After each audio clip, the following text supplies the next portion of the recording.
Good morning and welcome. It is Sunday, January 11th, 2026. And this is Sunday Funday from Courtroom Confidential, the fastest growing true crime news channel on YouTube. 11 minutes. 11 minutes I stole from you guys. I will give you 11 minutes on the back end. I apologize. I will give you 12 minutes on the back end. I apologize for that. What do I have as a good excuse? I don't have a great excuse. There's just a lot going on in the Ritter household. We are planning, planning. When I say planning, I mean Tiffany's been planning and I've been helping with a B-Day party for our little 3-year-old. So that is what's kept us a little bit busy. And I'm so sorry. I thought I was a little more ambitious with how quickly I could get things done this morning. But here we are, 11 minutes late. Sorry about that. But thank you, everybody, so much for being here. She Wolf is super juiced. Beth Sawwald 5205 says, you owe us 11 minutes, Josh. You're right. I do. I am so sorry. And I'm so grateful that you guys were just patiently sitting here. And I'm sure if I go back through the chat, nobody is bad-mouthing me one little bit. So hello to Proud Grizzly and Court Dog Daniel. He's here. Jenny G is here. Kathy Mama Bear, Shy Gal. Everybody so much for being here. Thank you so much. Everybody who's returning. We're going to have a really great show. A lot to talk about. Some breaking news, by the way, that took place over the weekend. We'll get into that a little bit, I'm sure. And if you're new here, let me introduce myself. My name is Joshua Ritter. I'm a former prosecutor with the LA District Attorney's Office. I was there for over 10 years. I left to go into private practice as a criminal defense attorney. And we started this channel, Courtroom Confidential, with the goal of presenting to you both sides of the courtroom. And we hope that we do that. And this is a show that we call Sunday Funday, which has become quickly our favorite, where we take your questions that you've left us live throughout or left us throughout the week on voice messages, and we answer them live. And that's what we're going to do today. And we've got a lot of really good ones. I will tell you this too, just to prepare you.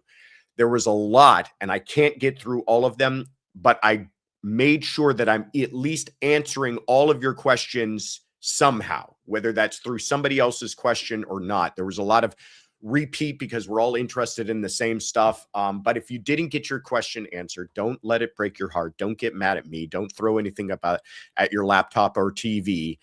Just ask it again, and I will make sure to spread the love as much as I possibly can. Stay tuned to the end for announcements. We do have some stuff we want you guys to be aware of, but right now, take a deep breath. I know it's been 11 minutes that you had to wait. Take a deep breath. It's Sunday. You made it. Mary Jubenville has been a member for 8 months. Everybody says, good morning, Josh, Tiffany, Mods, and CC crew. I can't wait to hear what questions come up today. I always learn so much from the channel. That makes me feel very good. Take a deep breath, hit the like button. If you had 11 minutes, you could have hit the like button. Subscribe if you haven't already, and share this with anybody that you think might enjoy it. And Nate, thank you so much for kicking us off by gifting a membership. Appreciate you, my friend. All right, should we get into it? Should I shut up and just get us started on the questions? Sounds like a good idea. Let me just find myself here. One momentary moment. God, there's a lot of them. Where are we? All right, here we go. Happy Sunday, CC crew. This is Beth R. from Minneapolis, Minnesota. I am new to your channel. I found it after seeing your interview with Nate Eaton at CrimeCon this year. And because I'm new to the channel, I don't understand everything. So my question is not crime related. My question is, where does the getting juiced and the juice boxes come from? Thanks so much. Happy Sunday, everybody. Bye. I love this question. What are you talking about getting juiced? First of all, Beth, thank you so much for joining us. Thank you for being a new subscriber. Beth, we'll put Minneapolis on the map. There you are. Where do the juice boxes come from, ladies? Well, how did this start? We do a series called Courtroom Confidential Conversations, where we have interviewed other creators in the true crime space. We've talked, Nate Eaton is one of them that we've talked to. So Beth, if you're a fan of his, please go check out that episode. We've talked to Joseph Scott Morgan and Gisela and Joel from Surviving the Survivor. We've got a bunch of them, and we continue to do them as people free up and as we are able to make arrangements to interview folks. One of the early ones that we did was with Vinny Politan from Court TV. And it was a great interview. He's so high energy, and he's so, kind of frenetic energy. And in the interview, somehow we were talking about, like, how does he do it all? How do you manage to do live TV, and then you'd also do your YouTube channel and everything? And he just somehow in there, he threw in, I don't know, man, I'm just so juiced. I'm juiced. And it was funny in the moment, but actually Tiffany and Kaylin really got a kick out of it and started laughing about it. And I think it was Kaylin who started making it like an inside joke. And then we would be, how's everybody feeling today amongst ourselves? And she'd be like, I'm juiced. And then I think it was almost like a dare to her that I was going to use that when we're doing our show. So I started working it in, and it just kind of took off from there. But I think it's a great representation of the Courtroom Confidential community, that we're all here. We're all in a good mood. We're all here to have a good time, talk about some crazy stuff, get along with each other, higher energy. Listen, this stuff can get so dark, and we try to take it with the seriousness that it deserves and the respect that is deserved to the victims. But at the same time, if you can't keep a little bit of lighthearted atmosphere about it, it's going to really get you down, because some of this stuff is just awful, awful, awful stuff. So that's where Juice comes from. Then naturally the Juice Box followed, and it just became kind of our unofficial slogan. Let's get juiced. So whenever you go to somebody else's channel and you're representing Courtroom Confidential, we ask you to throw a couple of juice boxes in there and let them all know. And then I just learned about this the other day, that there's this way to find out what percentage you're juiced. I didn't even know that was a thing. And so now the ladies will have to explain that one to you. But anyhow, that's where it comes from. Beth, thank you so much for kicking us off with that question from Minneapolis. See, Hippie Mimi is all Hippie Mimi. You got to get it together. Only 3% juiced. Look at Allie. Allie's 97% juiced, but the two of you together are 100% juiced. And I think that's the best way to think about it. All right. Best chat with the nicest people. Yes, we love that, and we're very proud of it. K9 Catherine has been a member for 17 months. Golf clap for K9 Catherine. 65K. You're absolutely right. I think we passed that yesterday. Continuing to grow, and it's all because of you guys and how juiced all of you are. So let's keep it rolling here, and I'll move on to our next question.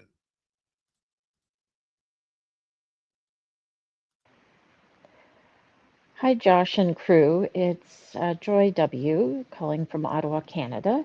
I have a question about the Aaron Spencer case. I have learned from listening to you that prior bad acts can't be brought in against the defendant. But I'm wondering how much of Fossler's bad acts can be brought in front of the jury. Like that he was charged with all these crimes against this child, and that he was out on bail, and she was possibly the only witness that would testify against him in his trial, and what that could possibly mean. Anyway, I look forward to your answer, and I hope Kaylin puts up the picture with Aaron and his turkeys, because I know how much you love that picture. Thanks. Bye. I do love that picture. Joy from Ottawa, Ontario, Canada. Let's put you on the map. Always great to hear from you, Joy. You know what? We are the happiest and the nicest chat, but we're also the smartest chat on YouTube. And I will stand by that as well, because I think this is a very, very smart question. And thank you, Joy, for asking it. And there he is. Now I feel better. There's my man with his turkeys. So the question is about prior bad acts. When we're talking about prior bad acts, what we're talking about really is character evidence. Prior bad acts falls under the character evidence code. And the rule is you're not allowed to bring in character evidence, whether that's for the defendant or for the victim. Because when we're trying to decide the guilt or innocence of a person, it really should not matter what kind of a person is the defendant or what kind of a person is the victim. Horrible, bad, awful, no good people can be murdered, and you can be guilty of murdering those people. And that's the way the law should operate. And horrible, bad, no good people can commit crimes that they're exonerated from and that they're acquitted from. And that's the way it should work too. If there's no evidence, or if there's not enough evidence to prove beyond a reasonable doubt that they did it. So we don't want to convict people for being bad, and we don't want to acquit bad people because they happen to do something to a very bad person. So prior bad acts usually applies to just the defendant, but character evidence can be an issue when it comes to, what is going on with my computer this morning? Nothing is cooperating and it's irritating me. And now I even messed it up further. All right, let me see if I fixed it here. I hopefully did.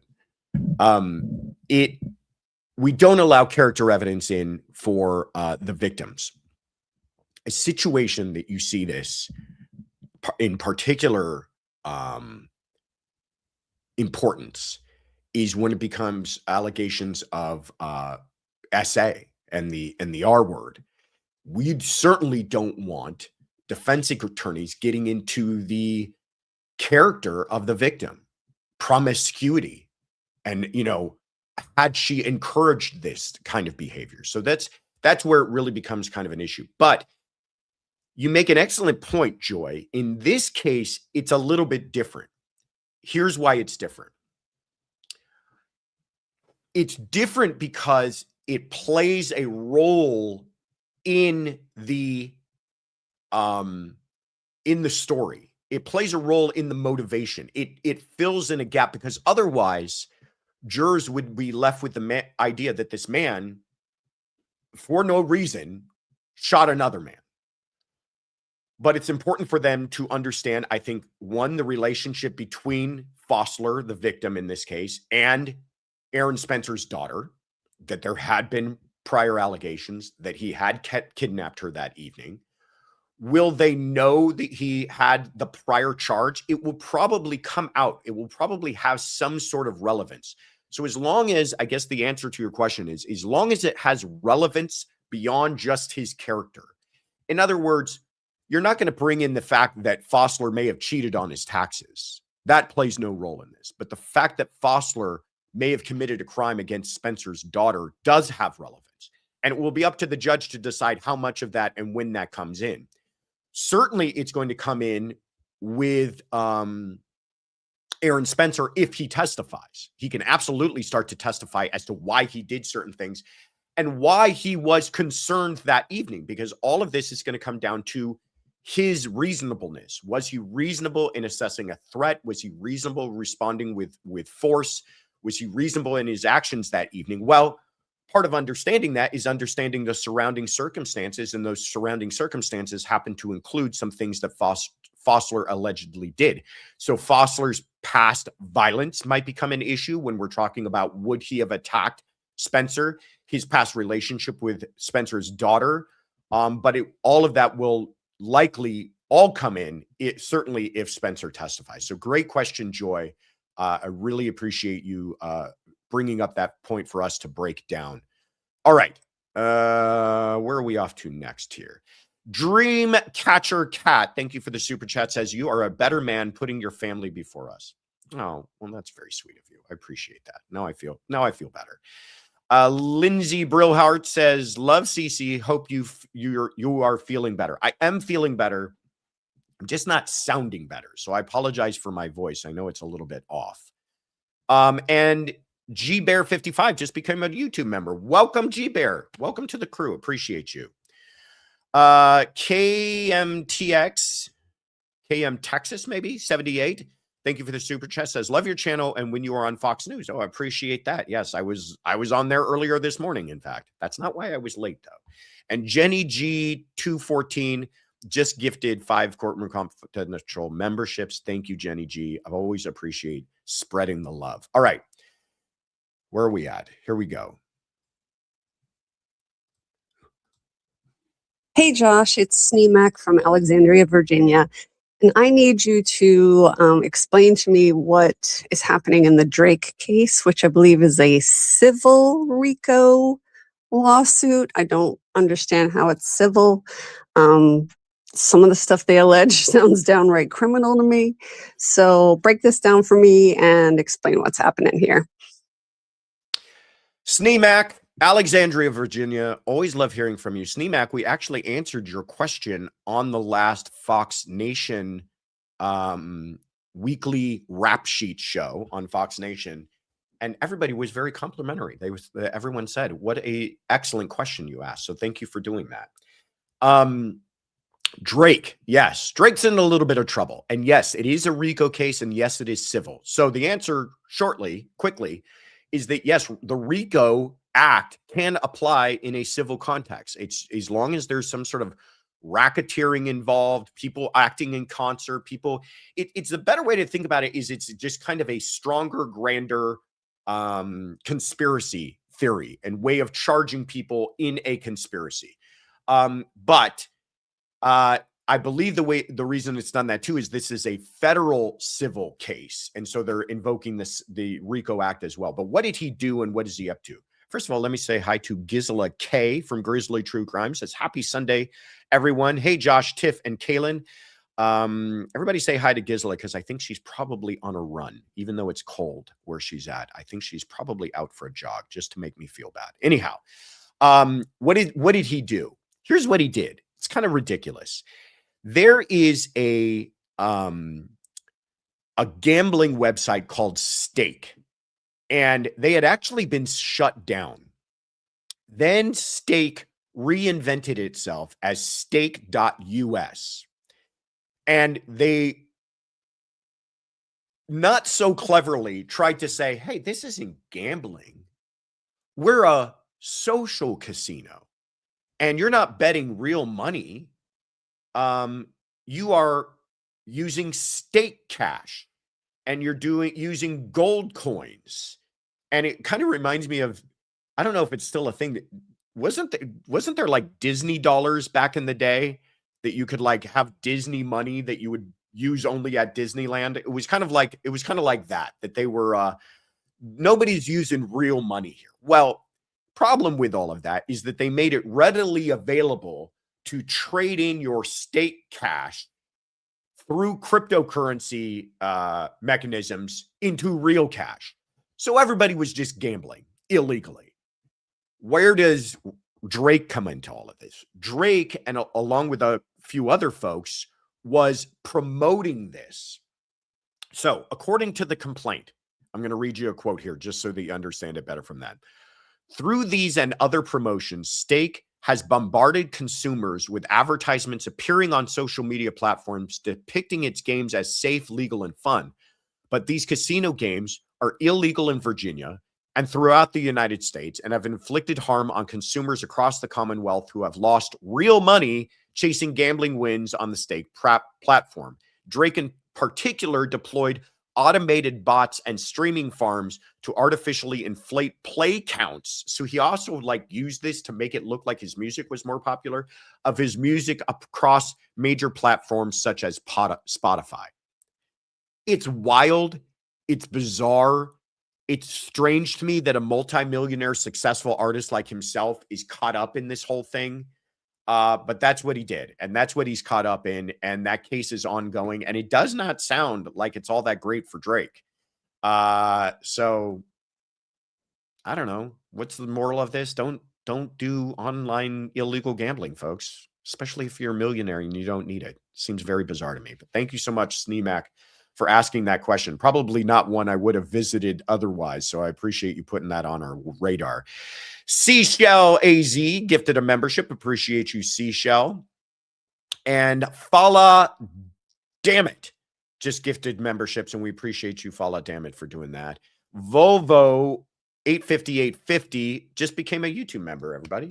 Welcome aboard. Thank you, Volvo. I hope you enjoy it. And so did Haley Moo become a YouTube member. See? All the cool kids are doing it.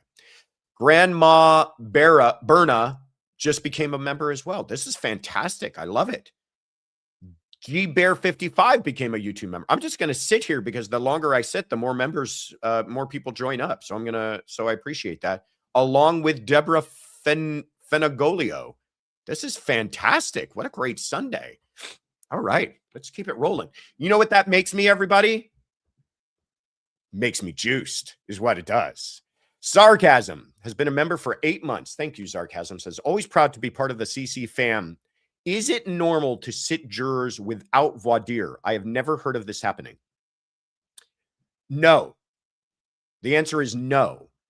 And now I feel bad that I don't know which case this happened in. And maybe if I knew which case, I could give you a better idea.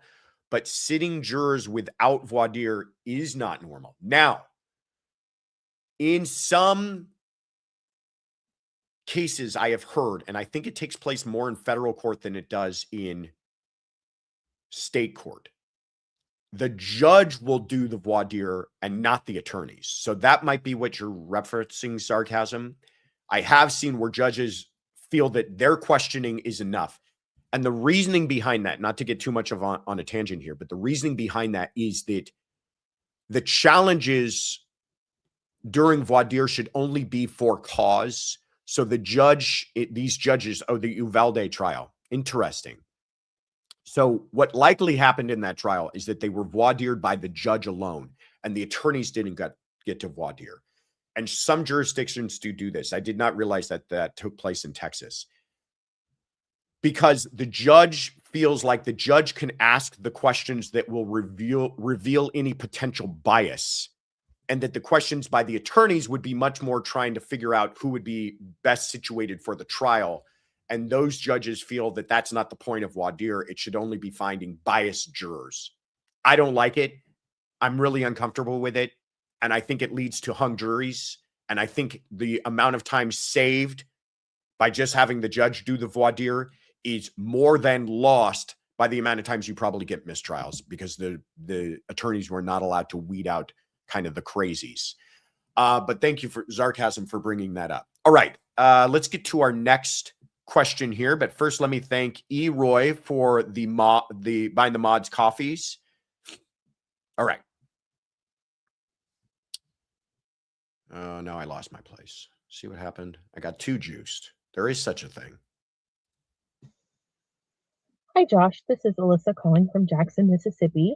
I had a question when I was listening to Sunday Funday a couple weeks ago, and I meant to send the question in then and kind of forgot about it. So I am sending it in now while I think about it. But I had kind of a question that popped up when you were talking about the Courtney Clenney case and how it's taken several years. I think it's 4 years that it's been working its way through the court system. Hopefully heading to trial soon.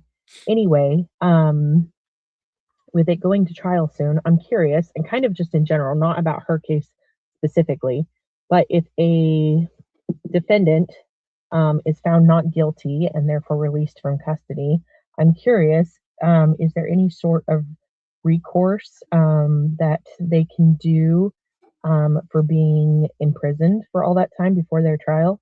There was a case here in Mississippi, Curtis Flowers, that was overturned by the U.S. Supreme Court a couple of years ago. And he got, I think it was $500,000 from the state of Mississippi for wrongful imprisonment. But I wasn't sure if that was unique because it was an overturn versus a not guilty. Anyway, just curious if you had any insight. Love Sunday Funday. Thank you so much. Alyssa, thank you so much for the kind words. Let's put you on the map. Jackson, Mississippi. Great question, too. Yeah, I did talk about the Courtney Clenney case. That case, when I make these comments, I'm in no way even commenting on whether or not I feel she's guilty, by the way. I mean, I think there's significant evidence to support that she committed this crime. My issue is only that she's been sitting in jail, and I know it's murder, but she's been sitting in jail with no opportunity at bail. Usually when you have a no bail case, that's because somebody's looking at life without parole. She's not looking at life without parole. But the judge, for whatever reason, I don't think she's got a criminal record. I know the crime was a crime of violence, but it's not like it is particularly heinous. again, I'm not trying to minimize what she did. I'm just a little shocked that she hasn't been given any opportunity of bail. And when I say bail, I don't even mean let her out. I mean, post some kind of bail for her. Put it at, $2 million, $5 million, whatever it is. But the fact that she has no opportunity to get out always kind of surprises me.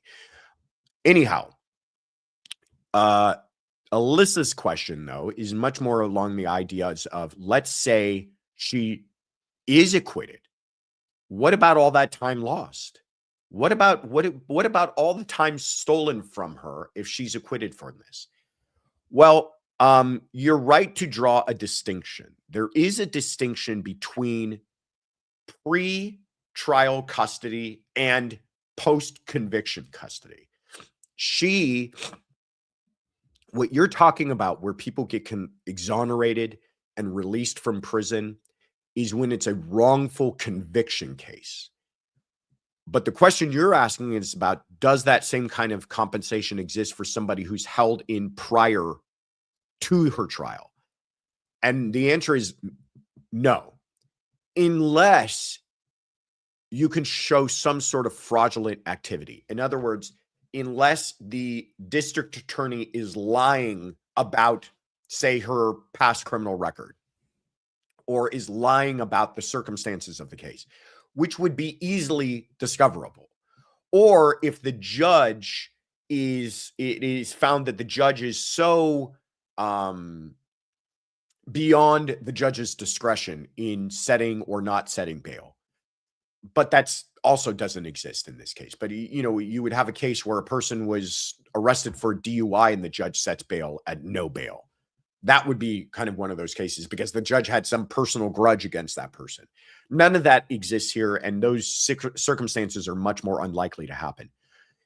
In a wrongful conviction case, though, and it varies state by state, what you're talking about is, first of all, a person has to be officially exonerated, not just appellate court overturns something and DA decides to not retry the person. But it's like showing proof of innocence. In other words, it wasn't just that now taking a look at your case 20 years removed, 10 years removed, we've decided that the evidence is not as strong, but it's that you are factually innocent of what you were accused of, and we messed up. Again, either through fraud or negligence or what have you. And they actually have to prove that to a clear and convincing burden. Not beyond a reasonable doubt, but clear and convincing. Clear and convincing kind of falls between probable, not probable cause, but preponderance. So preponderance of the evidence, clear and convincing, beyond a reasonable doubt. But if they can prove that and that they didn't somehow cause their own conviction, they can get compensated, and they're compensated for lost wages, for the effect to their reputation and ability to make further earnings. And sometimes these figures can get into the millions, as you point out. So thank you so much, Alyssa, for asking us that question and having us visit those issues. Appreciate that. All right. Let's keep it rolling. Where am I at here?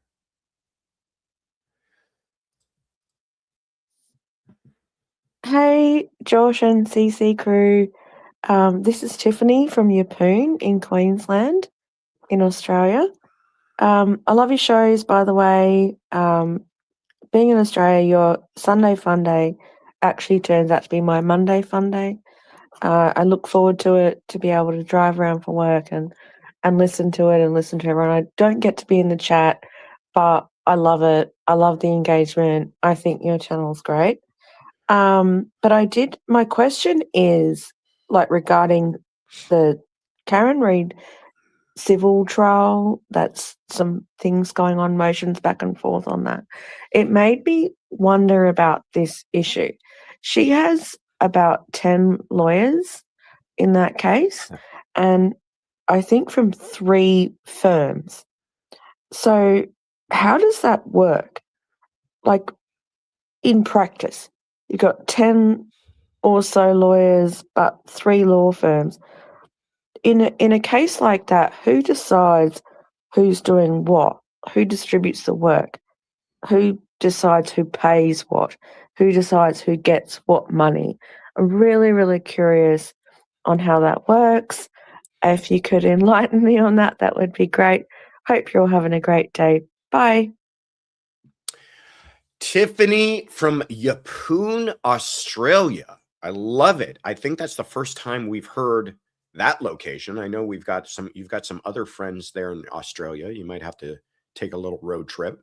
It doesn't look like you're close, but thank you for the call and thank you for your support. And I'm speaking to you in the future. Happy Monday. And thank you for listening to us while you drive around. Great question too. Yes, she does have quite a team of attorneys. My question is, how are all those people being paid? Because I don't think insurance is kicking in for her here. So it's interesting to see what the fee arrangements might be amongst all these folks. But this does happen sometimes. It doesn't happen all that often in criminal cases, and there's a reason for that. But you'll see it much more often in civil cases, and especially in very large civil cases. Sometimes if you're talking about these, huge tort, mass tort type cases, you will see a team of lawyers, and that's only the lawyers in the courtroom. Then there's a team of them back in the office working on them as well. And the short answer is they've just got to come up with a hierarchy, and there's got to be, you can't have that many cooks in the kitchen. You've got to have one person who's deciding kind of the strategy. But many times in these civil cases, they'll break it down. You might have your law and motion team who's handling all the pretrial evidentiary law and motion work. You might have a discovery team who's just handling the huge volume of discovery that might be taking place. Then you've got your trial team. Then you've got your support team, and they're all kind of tasked with different things, but you do usually have one or two main lead partners, first chair type folks who are deciding everything. In this case, I know Alan is a part of that team. Alan is probably not taking a lead role in all of this because it's not his strong suit. He's not a civil attorney. There's very good civil attorneys and they know what they're doing. And it is an entirely different world. It is not, I say it's like, listen, you don't go to your podiatrist when you've got a heart problem. Okay. Like it is I know they're all doctors, but it's very different specializations. But Alan, I think, is probably there more than anything because Karen obviously trusts him. He's got a good kind of strategic mind for the overall holistic way of treating a case. And he's very, very familiar for all of the people and characters involved. And so I'm sure that's how he's helpful to all of this. But that is probably his role, is much more advisory and counseling and strategic rather than the actual arguments being made in court. We'll see how it all plays out. Interesting case. It's probably going to drag on for some time. And I do not prepare yourself that it might even have different results because it's a very different standard of proof and it's asking very different questions of the jury if it gets that far. But great question, Tiffany from Yeppoon, Australia. Hello, and hello to you on Monday. All right. Let's keep it rolling here.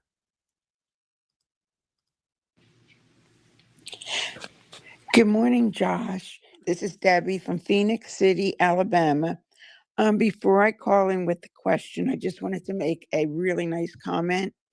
Since I've only been a member for about 2 weeks now, I noticed every episode I watch with you presenting, you end the program thanking people and saying, Tiffany, you're the best thing that ever happened to me. The first time I heard that, it brought a tear to my eye, Josh. I've been a widow twice, once at the age of 35 and once at the age of 46. So I cherish and just felt that was such a sweet and loving thing that you do at the end of each episode for your lovely wife. And I wish to both of you lots of love and happiness for many, many years. I didn't want to ask any questions on this call because I didn't think it would be appropriate to mix a nice message with murder comments. But I wish you the best, and I hope we started our Happy New Year to everyone, and we start this new year, new Sunday Fun Day, with a smile. Thank you. Oh, wow. Debbie, you're going to bring a tear to my ear. That is so incredibly sweet. Debbie from Phoenix City, Alabama. Very kind of you. Very nice. And I appreciate that. And yeah, we're all a happy family here. And I'll tell you guys this too. This channel wouldn't exist if it wasn't for Tiffany. And that's not just because she does the lion's share of all of the work behind the scenes that you guys don't see, and all of the community building and all of the strategic thinking and all of the, putting together guests and everything else, all of that stuff. I just am the guy that shows up at the very end and tries to not trip over his own tongue. But it was her idea to start this from the very beginning. Her and Kaylin came to me and said, "Hey, we've got this idea." And I remember at the time I said, "Okay, I'm very busy. So as long as you guys run it." And then they did. And of course, the side project becomes the main project. And now I spend more time doing this than I do anything else. And we love it. And we're very happy. And that is very touching, Debbie. So thank you very much for those kind words. We're going to be thinking about that for a while. We'll have to save that message somehow. Play it for us when next time we're having one of those moments where the kids are driving us nuts. We'll play that message for each other. Thank you, Debbie. All right, let's keep it rolling here. Now I need to. There we go. Oops. Okay. Hi, Josh. Have you looked into the Kentucky case of Debra Newton, the 67-year-old mother who was arrested last month in Florida for the custodial kidnapping of her then 3-year-old daughter? That happened over 40 years ago. I'm not sure how I feel about this case yet, but it will be interesting to see how it plays out in court. Thanks for taking my question. Carrie, excellent question. So glad that you asked it. I have one request, Carrie. If you're listening and if you're here, just tell us where you're from so we can put you on the map, because that was such a great question. I want to make sure that we give you the credit that you're due. But yeah, this is a wild one. If you guys have heard about this. And I remember seeing this on the news. I forget where I was watching, but it was just, I had to rewind it to make sure I heard exactly right. So this woman right here, her name, or I should say the name she's been going by, is Sharon Nealy. She'd been living as Sharon Nealy for 42 years. It's not, or close to it. But her real name is Debra Newton. And this is the story. She had a child by the name of Michelle Newton, who was born in 1979. There she is, cute little kid, in Louisville, Kentucky. She was married to a man by the name of Joseph Newton.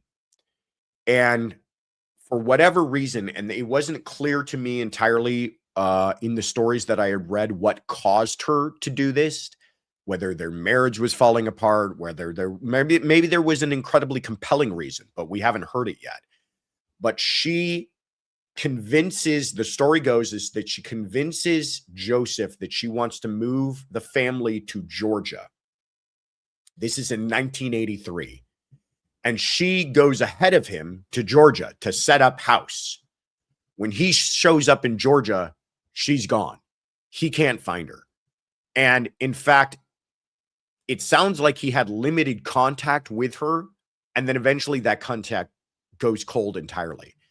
And so she is in absentia charged with kidnapping. And the daughter, Michelle, is considered a missing person, a kidnapped child. Like I said, this was in 1983. The case goes completely cold, to the point that when she actually reached the age of majority, so 18 or 19, they actually closed it as a missing person because she was no longer considered a missing person, though it was never considered a murder case. That was just considered a kidnapping case. Well, the case gets reopened in 2016 based upon family members asking for somebody to take a look at it again. In 2025, last year, Crime Stoppers put out an image, one of those age progressed, there you go, images of her. Fascinating what they're able to do nowadays. They probably did it through ChatGPT. I'm giving them too much credit. But fascinating that they were able to say, here's what she looked like in 83. This is what we believe she looks like now. Anybody knows, let us know. People called in and they said, you need to look into this lady by the name of Debra Newton living in Marion County, Florida. So they do.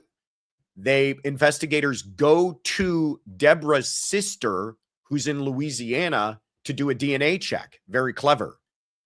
And it comes back that she is 99% the sister of the person they're looking for, and therefore the aunt of the missing child.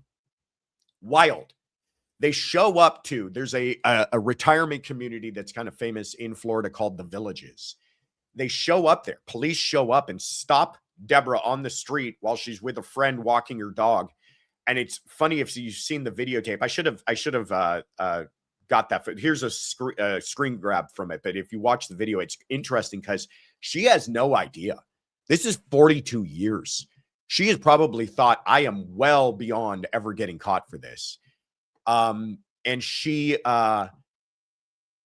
they come up to her and they're kind of making a joke about like, oh, they're going to arrest my dog, or, oh, they're here for you. And the cops are like, no, sorry, ma'am, but we're here for you. And she doesn't know what's up. And you can kind of, I don't know if you can tell or not that she might know this is what it's all about. But the arresting officers, I don't even think really know what it's all about. They're just doing a warrant arrest. And now, this was on November 24th of 2025. Michelle Newton, for the first time finding out who she actually is, and for the first time finding out who her father actually is, actually made contact with her own father and reunited with him after 42 years. God, this whole episode's going to make everybody cry. I think that's amazing to me.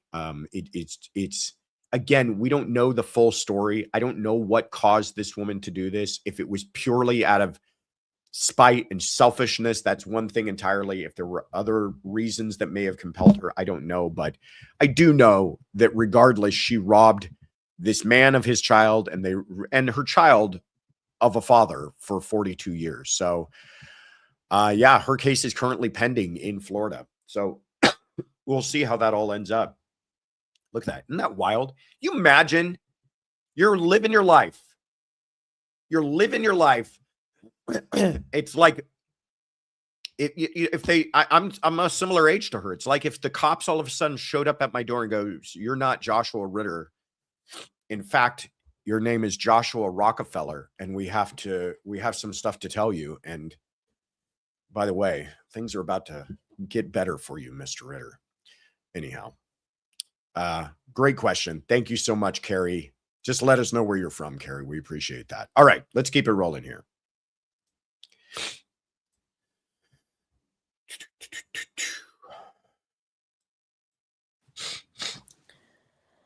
Hi, Josh.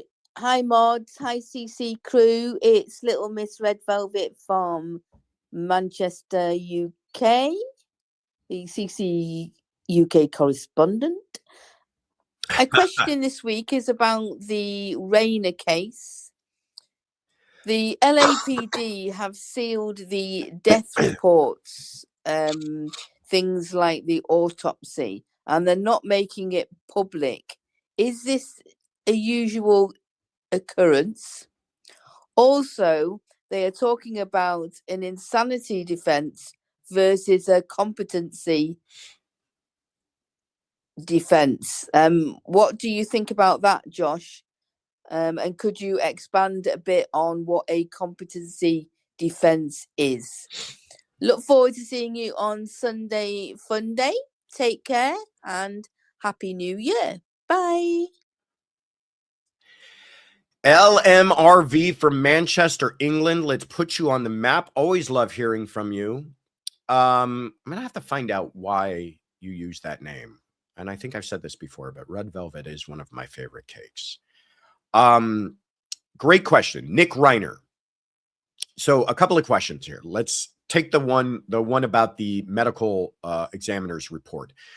Why are they sealing it? The answer is, I mean, we know the reason why. The reason why is they don't want evidence on a very high profile case getting out to the public and having people kind of run wild with conspiracy theories. I get it. I get it. I honestly do. I mean, we live in an age where people will take the tiniest bit of information and then toss it around and turn it into some wild conspiracy theory. And unfortunately, a lot of it happens on YouTube. We try to avoid as much of that as possible here. In fact, a lot of times I won't talk about things unless I know they've been confirmed by some sort of reputable source, which sometimes makes us a little late to the game, but that's worth it to me. So they're trying to avoid that. They know this is a high profile case. They know there's a lot of media attention and a lot of public interest, and they're just trying to keep that tamped down as much as possible to preserve the trial, to preserve the evidence, to preserve their investigation. Okay. Should they do it is another question. I don't have a problem if they do it, and I talked with Derek Levasseur about this. I don't have a problem with they do it if they make it a hard and fast rule for everybody. But it is a little interesting that they've decided to do it in this case, but they won't do it in any other case. You can find public records on medical examiner reports on other people's cases. So, you know, are they playing a little bit of favorites here? Maybe. Are they just being a little extra cautious with a high profile case? Probably more than that. Now let's get into your question about insanity and competency. Okay. We talked about this many times before, but there's a big difference between the two. And one is a defense and one is just a declaration or a statement about a person's mental state. Okay. Insanity is a criminal law question. It has a definition. It needs to be proven. It is a defense. Insanity asks the basic question of, at the time of the murder, were you so mentally ill or had some sort of defect that caused you to not appreciate the quality of your actions and therefore not realize that they were either morally or criminally wrong at the time of the murder? Competency asks, presently, as you sit in court, are you unable to, and it's a much lower threshold, are you unable to even appreciate what's happening, to appreciate who your attorney is, what you're charged with, who the judge is, and what their role is, and therefore cannot even assist in your own defense? Two entirely different questions and two entirely different considerations. In competency, they pause the proceedings because we're not going to put people on trial if they don't even understand what's going on. Insanity is a defense. So that person will be put on trial. And we all expect Nick Reiner to plead insanity, but he will be put on trial, even though he's declared himself insane at the time that the murders took place. Now, what you might have been meaning by this is there is another type of defense in California called diminished capacity. That was actually abolished in 1982. That was a complete defense. And what diminished capacity said is that you were somehow affected by something, mental disease, intoxication, that you couldn't form the intent to have committed the crime. There was a very famous case, and I didn't get into all of it, so you guys can look it up yourselves or ask me a question, and I'll answer it next time. If you've ever heard of the Twinkie defense and the Dan White case, there you go. This was a case where the defense was for murder that essentially, and it wasn't really just Twinkies, okay?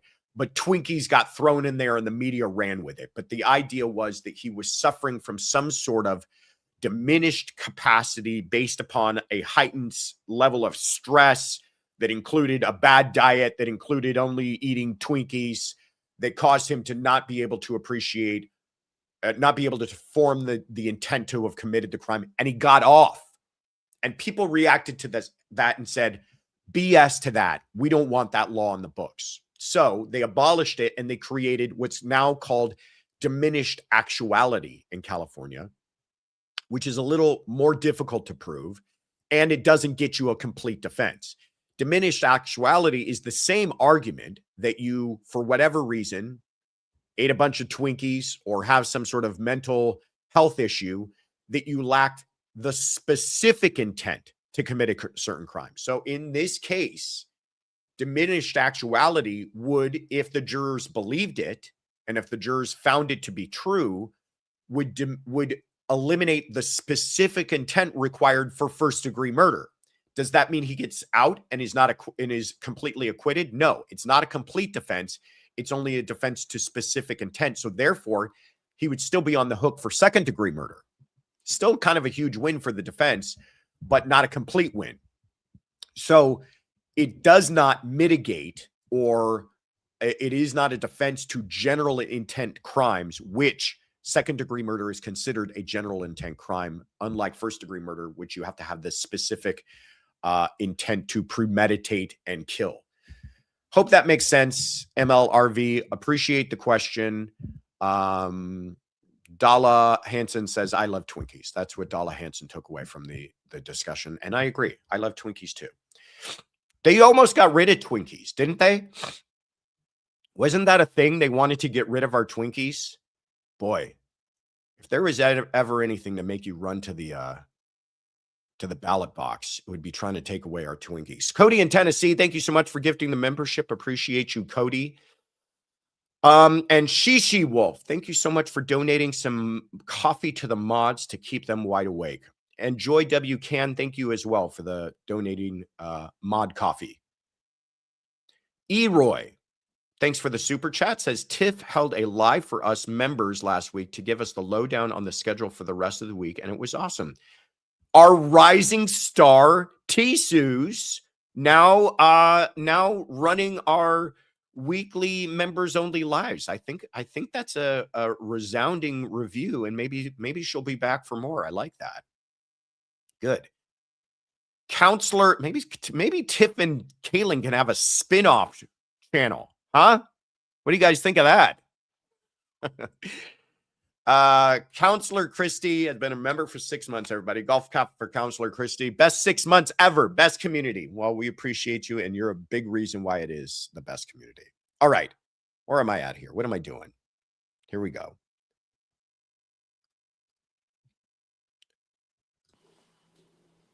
Hi, Josh. My name's Robin. I'm calling from St. Thomas, Ontario, Canada.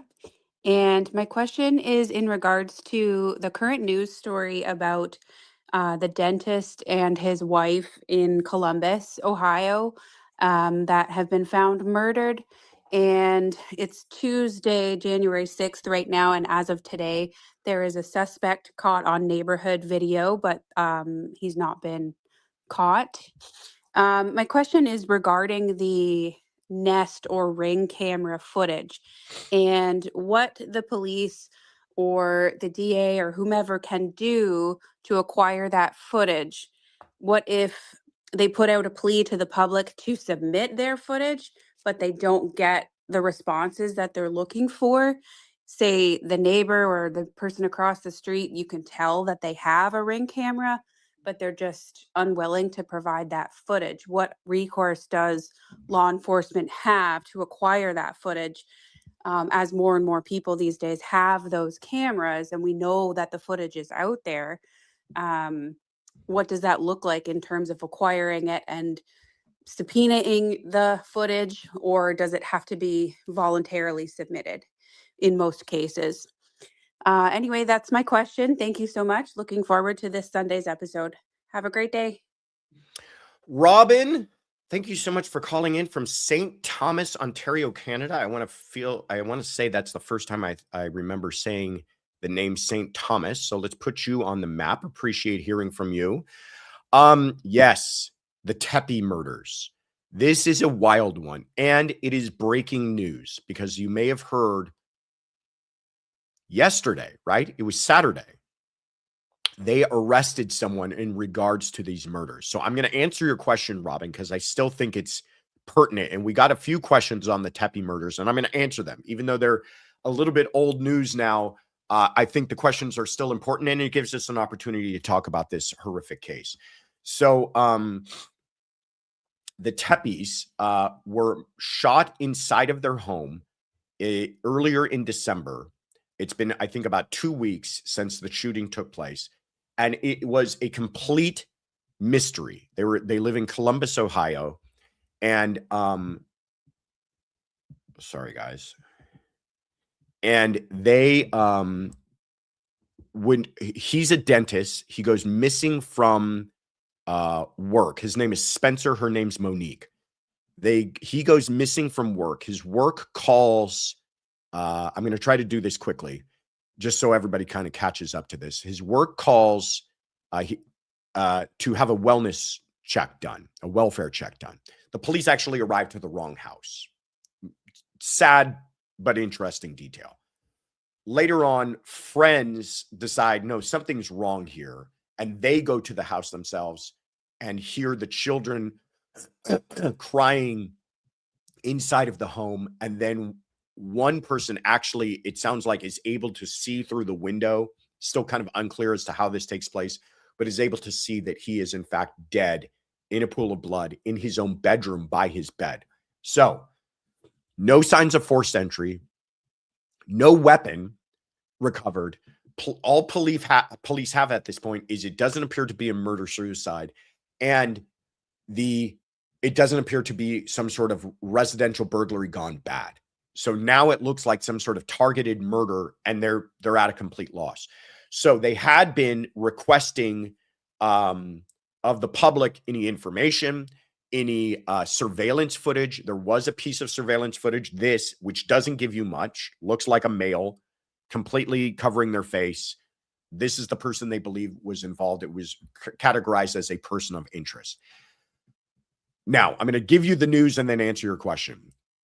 What happened yesterday is that Monique's ex-husband, a man by the name of Michael McKee, M-C-K-E-E, was arrested in Illinois.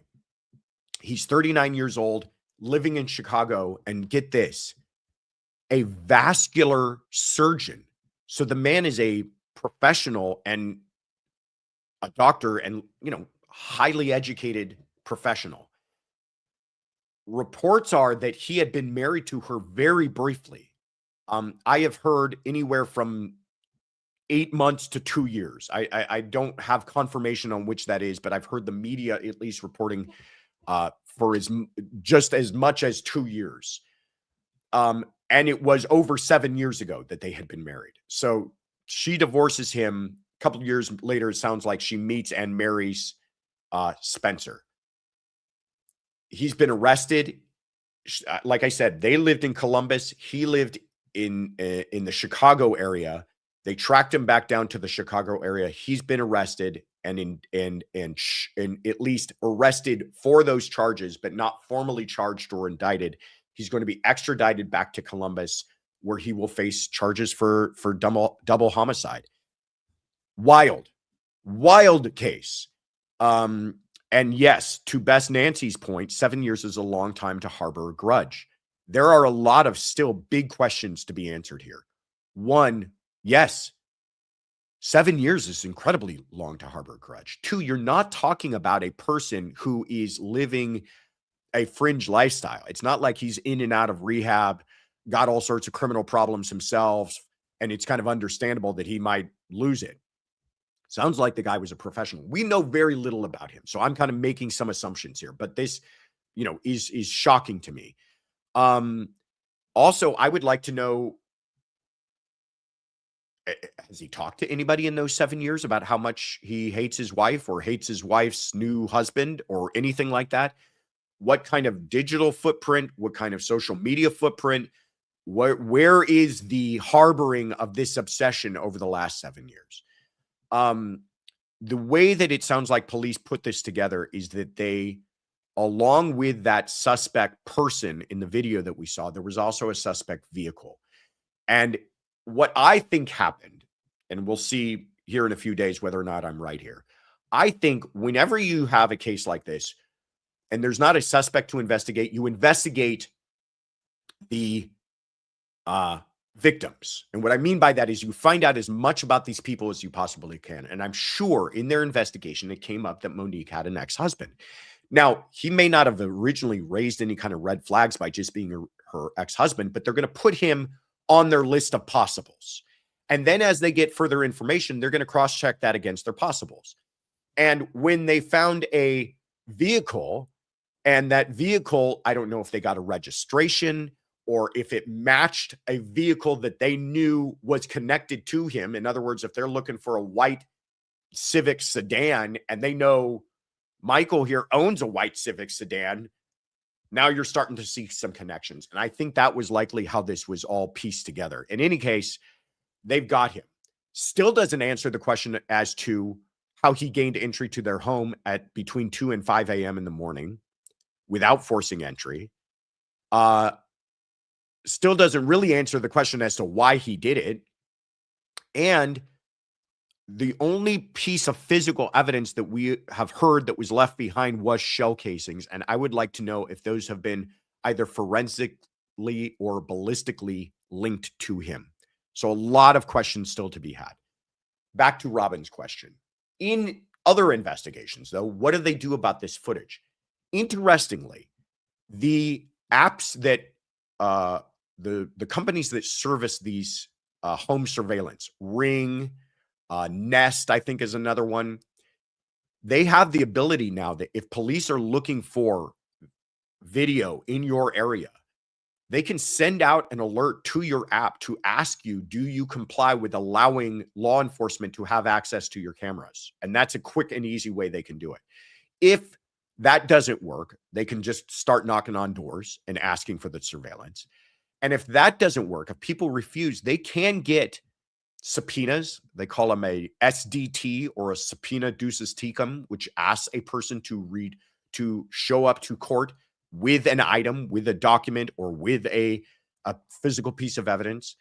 Or they could just get a warrant, and they need probable cause to do that. They can write the subpoena themselves, but if that doesn't work, they can get a warrant from a judge and say, Your Honor, sorry, I know this person has a privacy interest in their surveillance, but we're investigating a homicide here. And a judge might sign off on that and give them access to go out and actually get your footage from either the home device, from Ring themselves, or from you independently, depending on how that footage is stored. So great question, Robin.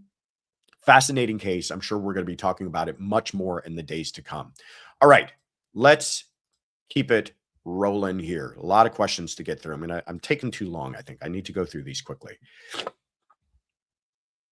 Oh, and technical difficulties aren't going to help. Not my fault. Hello, Joshua and Courtroom Confidential folks. My name is Martha from Vestavia Hills, Alabama. I just finished watching the first day of the Uvalde school shooting against Officer Adrien Gonzales. Something happened when one of the witnesses was speaking, and she said that she saw a man with long dark hair and dressed in black with a long black rifle, and I guess at a certain position, and the defense went wild. I'm not sure what's happening, but they have canceled court for tomorrow and decided to restart on Thursday and deal with this situation. What could be happening and why? Thank you for everything you do. I appreciate you and everyone else, and have a wonderful year this year. I look forward to all the new trials we're going to get to watch. Thank you. Martha, thank you. From Vestavia Hills, Alabama. Let's put you on the map there. I've got a few calls from Alabama this morning, I feel. Yes, the Uvalde case. Adrien Gonzales is on trial. This case, got to tell you, I want to see an end to these types of shootings. I want to see law enforcement do more about it. I want to see law enforcement held to task and save lives. I still get very, very sweaty palms when it comes to this kind of stuff, because it can create a slippery slope. Because what we're doing here is we're trying to prosecute somebody not for something they did, but for something they didn't do, and that gets a little sketchy. That gets a little glitchy, but we'll see how this whole thing plays out. I will respect the process and respect the jury's decision on this. I'm just worried about the precedent we might be setting here, but that's not entirely Martha's question. Martha's question has to do with a witness, a school teacher, took the stand and essentially changed her testimony. She at one point had testified that she did not see the shooter, and then in court she testified to having seen a person matching that description at a certain location, and the defense kind of lost it. And after some cross-examination and clarifying of the issue, it came out that she had in fact changed her testimony, and that the prosecution was in fact aware of this. So first, it's a discovery violation if that had not been turned over to the defense, and the judge found that that violation was not on purpose, that it was some sort of an oversight. Listen, that stuff happens, okay? That does happen. Huge case, a lot of moving parts, a lot of witnesses. Sometimes not everything gets turned over, and it's not intentional, and it's not meant to hijack the defense's case here. But it does prejudice the defense, because now who knows how strategically they would have handled things differently, knowing that's how that witness was going to testify. It could have changed the way they present their case entirely. And that's the argument that they made. And the judge said, okay, well, I'm not going to grant you a mistrial, but what I am going to do is strike her testimony. I can't stand that stuff. We ask a lot of jurors. We ask them to put aside their biases. We ask them to only consider the evidence being presented to them. But then when we start doing things like strike that evidence, strike that testimony entirely, you're asking people to what? Act like a robot and delete that file from their data bank? It just doesn't work that way. And there's a concept of you can't unring the bell. And I think that's what took place here. Now, if the judge determined that her testimony didn't really move the needle enough to be a problem if jurors do consider it, that's one thing. But that's a real trick of mind reading this judge is doing as far as to what these jurors will feel is important or not. And I also find that a natural inclination of jurors sometimes is when you tell them to ignore something and you tell them not to pay attention to something and to strike it from your memory, that's probably the thing they think about the most. And so I'm very troubled by this. I'm troubled because it will for sure be an issue on appeal if this man is convicted. So already we may be dealing with something that has to be done all over again. And that would be a tragedy to me in a case that is this emotionally traumatic. The prosecutor even said to the jurors, this is going to change your life. And it is. This is an incredibly emotional case. And for everybody, for the people testifying, for the attorneys putting it on, for the jurors sitting there listening to it. And the idea that already some error, and I'm not even saying this judge is bad, but I'm saying the judge made a decision, and that decision is going to be questioned. And if the appellate court finds that that was an error, we may be looking at doing this all over again. And that to me would be a real, I don't want to use the word tragedy because this whole thing's a tragedy, but it would really be unfortunate. But thank you, Martha, for asking the question. All right. Move it along, Ritter. We've got more to do here. Hi, everybody. Happy Sunday Fun Day. This is Sonia from Chicago. So my question is about Kouri Richins, and also just another question about how things work. So I'm getting ready to watch with you all the pretrial for Kouri Richins. Is a pretrial another word, or the same as a grand jury indictment? If you have a grand jury indictment, do you not have a pretrial? And vice versa? What is the advantage of choosing one? Who gets to choose? Oops. Well, we got your question, Sonia, but it sounded like you got cut off a little bit at the end there. So we heard you, Sonia, Shy Gal from Chicago, Illinois. Thank you so much for calling in. One of our mods. Appreciate you. Always ask such great questions. And I think we got the gist of it. But yeah, sometimes I toss these terms around and figure you guys all know what I'm talking about, but maybe not. A pretrial, well, let me say this. First of all, a pretrial is not a grand jury. So in its most basic form, a grand jury is a way to indict someone. It's a probable cause hearing. Sometimes sometimes jurisdictions do grand jury. Sometimes they do a preliminary hearing. A grand jury usually takes place before a person has been arrested sometimes, or after the arrest, soon after the arrest. But it's a way of indicting someone. The other way of indicting someone is to file a criminal complaint against them. But a criminal complaint is not a probable cause hearing. So you need to have some sort of hearing, somebody to decide there's enough evidence to hold this person to answer. So you'll go to prelim. Okay. I'm already making this a little more complex than I need to. After prelim and after the grand jury, you are now in the pretrial phase. Everything is considered pretrial from that point till trial. So all of these hearings, evidentiary hearings, motions to dismiss, motions on the warrant, bail hearings, are all kind of under the umbrella of pretrial hearings. Sometimes attorneys and judges will get more specific that we're having an evidentiary hearing, or we're having a motion to dismiss, or we're having a hearing on bail. But they can also refer to all of those as a pretrial hearing. Pretrial kind of doesn't mean anything other than it's pretrial. So that's what pretrial is it's just any hearing taking place between that point of either indictment or prelim and the trial itself is that pretrial period, and a lot takes place. And a lot takes place. It gets confusing. It does, absolutely. But a lot takes place during that pretrial, which is important stuff because you're deciding the landscape of the trial itself. What evidence is going to come in? What witnesses can testify? What they can testify to?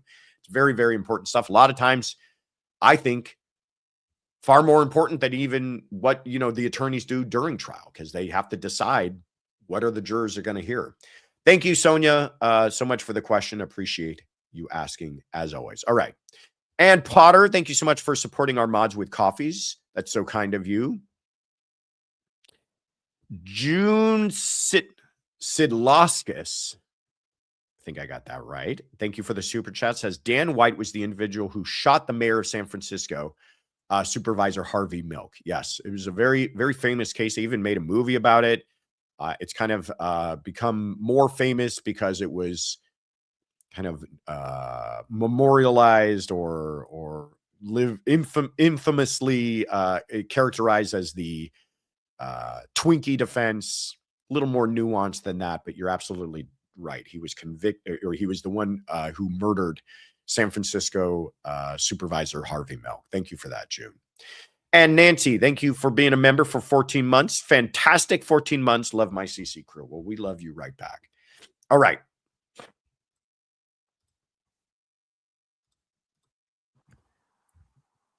Hey, good evening, Mr. Ritter. This is Christopher, a.k.a. Johnny Knoxville in Chapel Hill, North Carolina. Pretty simple question tonight, straightforward.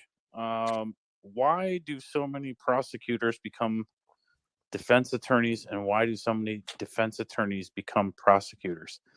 I ask because a pretty good friend of mine, he was apparently he was a Wake County district attorney at some point, and now he's a defense attorney. And I never asked him why he switched sides, but it just seems like, the more I watch, legal videos and court TV videos and all this, it just seems like there's a lot of this switching sides thing going on. I'm just curious what would drive that, because is it just, how the other side operates? Is it, lack of fulfillment? Is it just wanting a change of pace? I don't know. I mean, I wouldn't even be able to pontificate what could be the reason. So that's why I ask. So I think you would know something about it. You seem like you've been around the block in this field for a while, so I'll let you go ahead and answer, and have a very wonderful Sunday. Christopher Johnny Knoxville from Chapel Hill, North Carolina, putting you on the map. One of my dudes, one of my CC dudes. Always good to hear from you, my friend. Great question. I get asked this a lot. I will say, I do think that it mainly moves from prosecutor to private defense more often than most. I think it's incredibly rare to see somebody go from already being a private criminal defense attorney to then being a prosecutor. Sometimes you will see people in private practice who become prosecutors because they want a change of lifestyle. They've been working their tail off as in the private sector, working for some big corporate firm.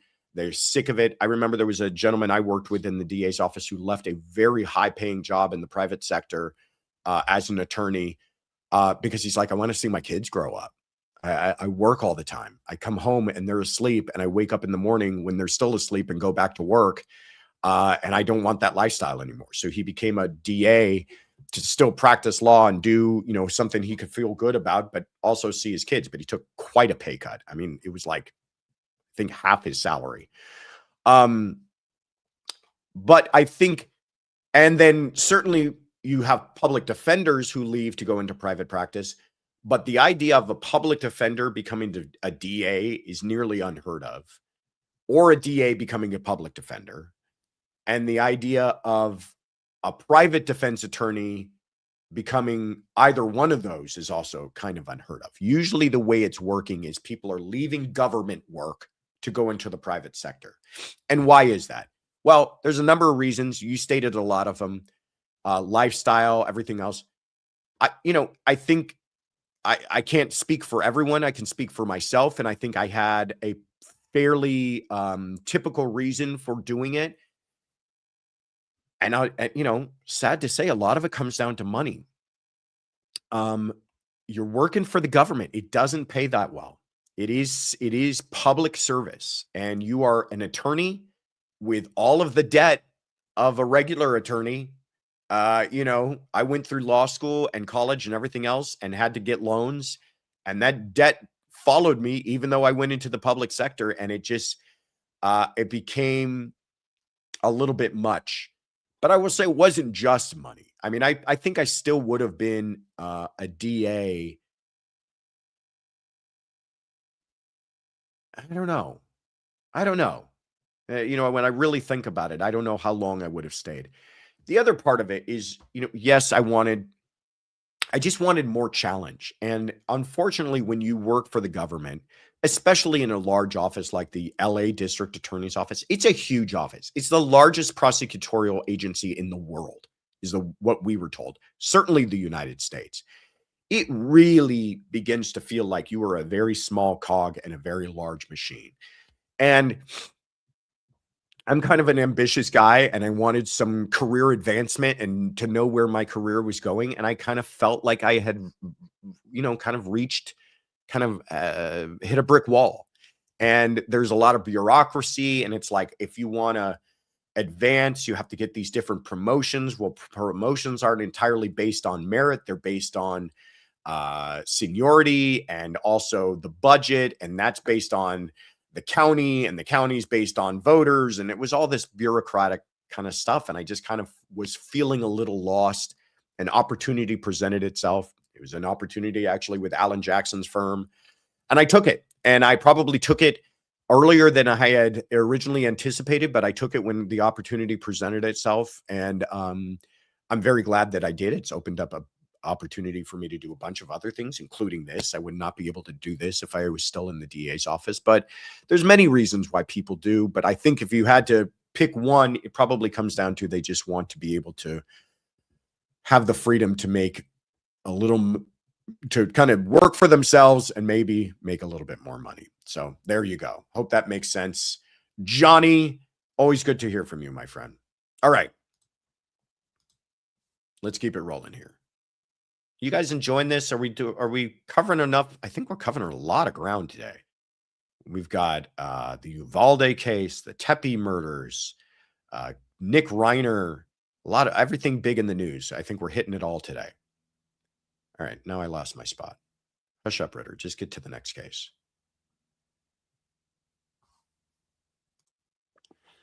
Calypson's Vixen, Hampton Roads, East Coast, Virginia. Nick Reiner's case. Josh, I want your opinion here. And I'm going to give you my prediction, and I want your take. Based off of the defense's motion to try and lower the bond, the last I knew was the last big motion for this case prior to the motion to withdraw. I firmly believe that there is a strong focus to get him out of jail and out on bond, but it's set so high in a manner that he can't afford to post bond and pay for his defense and pay for the experts that they need to prove his defense, because mental health is such a hard defense to defend anyhow. They need all the help and funds they can get. And the family is torn here because it's mom and dad and the brother did it, but they're, from what I understand, at least as long as it were to be true that the mental health diagnosis is there and the medication change were to be true, all of those things to be true, my prediction is I expect to see a motion to reduce bond, and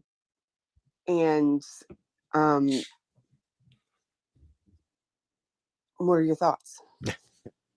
Calypson's Vixen from Hampton Roads, Virginia. Thank you so much for calling in with the question. Always a pleasure to hear from you. And this is a good one. This is something a lot of people have been wondering about. Nick Reiner and what's going on. Will he be released? Is he going to have bond set? What's going to happen now that Alan has withdrawn? Is that going to affect his defense? Is he going to be able to put on a defense? If he doesn't have money, how does that affect his ability to put on a defense? So thank you for giving us the opportunity to discuss that. First of all, let me make something clear. Bond has not been discussed yet in this case. And there's a reason for that. He is ineligible for bond because he has been charged with murder with a special circumstance, the special circumstance being double homicide, multiple murder. It puts his murder case, first-degree murder, into a special classification of what we call a special circumstance murder, which makes him, one, eligible for potentially the death penalty. Even if they don't pursue that, his minimum, if he's convicted of murder plus special circumstance, is life without parole. So that's what he's looking at. And because of that, ineligible for bond. So there is no bond. There's not even a discussion about it. They could ask, they could talk to the judge. We don't think it's appropriate, but it would require the judge striking the allegation of the special circumstance, which the judge does not even have the power to do. A judge can do a lot of things within their discretion, but they cannot affect the charging document. That is in the purview of the DA's office. So they've charged him with murder, and they've added a special circumstance allegation, which essentially ties the judge's hands and does not allow for bail. Now, you make the argument of, well, what about if mental health becomes an issue here? Will he have an opportunity for bail if they realize that he was suffering from schizophrenia or drug abuse or whatever else which played a role in these murders? Not going to change a thing. He's still charged with murder with special circumstances. That is a defense. He can plead not guilty by reason of insanity, and he can make those arguments and make that defense. But as far as it changing the charging document or presenting a mitigating circumstance for bail, not going to happen. He's going to stay in this entire time unless the DA's office decides to dismiss that allegation. And if it is dismissed, then it becomes your kind of garden variety, if there is such a thing, first-degree murder, which does have bail. It does allow for bail. And that would be then up to the judge if the judge wanted to set bail, but not going to happen. Now let's get to the money issue. Where is he going to get money for experts? Where is he going to get money for treatment? Where is he going to get money for defense? Well, if he stays with the public defender's office, all of that will be provided to him. I feel that unfairly, sometimes the public defenders get the reputation of being like cheap, and therefore not good because they happen to be free. They are very good lawyers.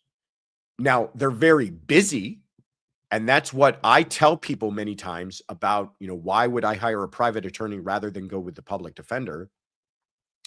It's because though your public defender may be very good, they're also very busy, and good luck trying to get a hold of them, or good luck trying to get a moment to chat with them. Whereas you hired a private lawyer, you walk into their office, you call them whenever you want, and that's kind of what they're paid for. But as far as experience, legal skill, they're very good, very good. And especially when it comes to something like mental health defenses, they deal with mental health defenses all the time. A lot of indigent people also happen to be people who experience mental unrest and are many times the people who are making not guilty or NGI defenses. They have a whole unit dedicated to the NGI type of defense. And this DA and this public defender, Ms. Green in particular, is very skilled in that. They also have the resources for investigators and the resources to hire experts. So he's going to have the same defense. I'm not trying to take anything away from Alan, but I don't believe that now that it's with the defender's office, public defender's office, somehow, the whole game has changed and he's just going to get bulldozed over by the DA's office. In particular, with a case like this, if you are talking at NGI, in particular with a case like that, they're uniquely qualified. So though he will not be given the opportunity for bail because of what he's been charged with, he will certainly get the resources for an adequate defense. One last thing on this, and then I'll move on. There has been a lot of reporting about him being diagnosed with schizophrenia, him having his medication changed. My understanding is at this point, that is just reporting. I have not read one document. I have not heard from one doctor, and I certainly haven't seen one piece of evidence presented in court about all of that. So I just kind of caution everybody with getting a little bit too over your skis when it comes to whatever TMZ might be putting out there. It could be very true that he was diagnosed with schizophrenia, that he had his medication changed. I'm not trying to say it's not. I'm just trying to say that if we're considering that all to be fact, it may not be. The other thing is that a lot of this is going to come down to experts and their opinions.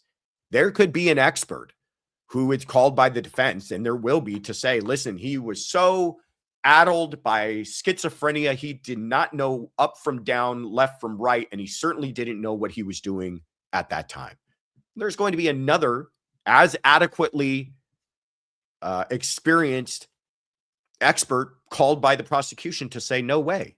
Yeah, he had schizophrenia, but that did not affect his ability to understand the quality and consequences of his actions, and he should be found guilty of murder. So expect all of that to play out and expect all of that to take quite some time before it actually gets to court. But thank you so much, Calypson's Vixen, for the excellent question. All right. Let's keep it rolling. Move along, Ritter. Got some questions to do here. Also, I've been invited to a birthday party this afternoon, so I have to go attend that. Hi Josh, this is Hayley from Cornwall. I just had a question, something that I came across this week. I didn't realise that when someone is an alleged killer, like Rex Heuermann, and they've got his DNA, that it doesn't go into CODIS until he's found guilty. That was a bit of a shock. I think just realising that there could be so many more people out there, victims out there of his.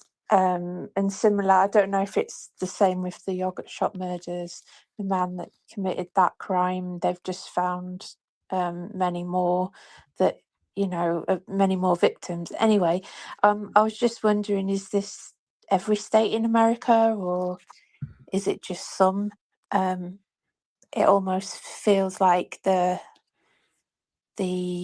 the killers are sort of protected in that way. I wondered what sort of law that came under.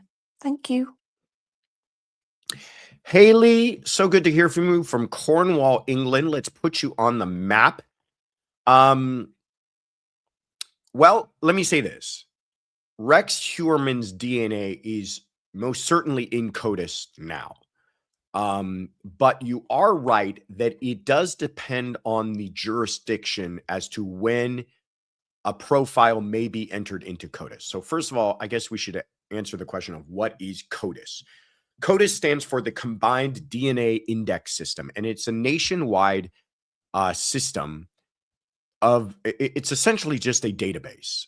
They did the same thing for fingerprints, by the way. Back when we were all worried about fingerprints, the FBI had a huge database of fingerprints, and it was the same concept essentially. So that if you found a suspect print, you had a way to check it against a large database to see if this print matches anybody.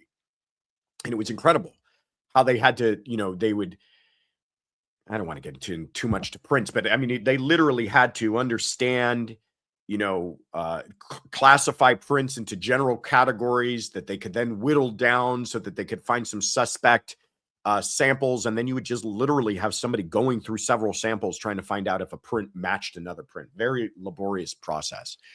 Now with DNA, it's all computerized, and they can just enter a person's genetic DNA into the database, and within a matter of, I don't know how long, hours, days, weeks, find out we got a hit. This matches somebody who's already in the database. So now the question becomes, how do they decide who to put into the database? Well, again, each jurisdiction has some different rules, but usually comes down to one, sometimes open or unsolved cases. Certainly, we saw this in Kohberger. They got a genetic profile from the knife and they entered it into CODIS. Now, CODIS didn't get a hit because he had never been entered into CODIS before then. But his profile was entered into CODIS. And you can guarantee that if we find out Kohberger was actually good for another murder sometime down the road earlier, and that they find DNA from that and they enter it into CODIS, it'll come back as a hit to him. He is now in that system. And yes, when people are convicted of crimes, they do a buccal swab when you go off to, certainly here in California, you get convicted of a felony, they do a buccal swab of your mouth and you're entered into CODIS.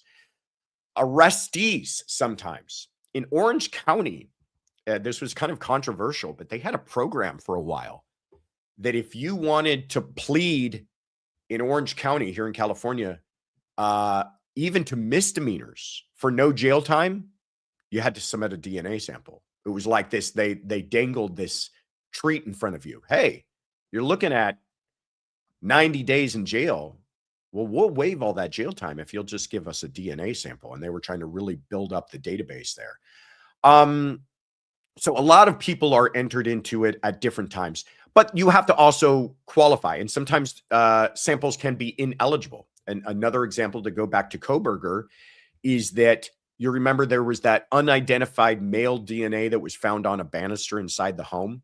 They couldn't enter that and check it into CODIS because it was not considered close enough to the crime that they knew it was connected to the crime. In other words, there could have been any number of reasons why that DNA was found on the banister, and it had and it could have had nothing to do with the crime itself. Whereas the knife fairly clearly was involved in the crime.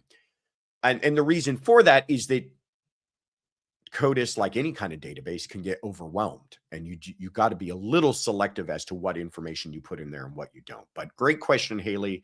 Thank you so much for asking it. And yeah, that's what they're doing with Heuermann right now, is they're trying to find out. There are agencies across the country, by the way, anywhere this man has ever spent an afternoon, who are taking their unsolved murders and they're checking their DNA to see if it pops up against a hit against him now that he's been found to be a modern day serial killer. All right, let's keep it rolling here.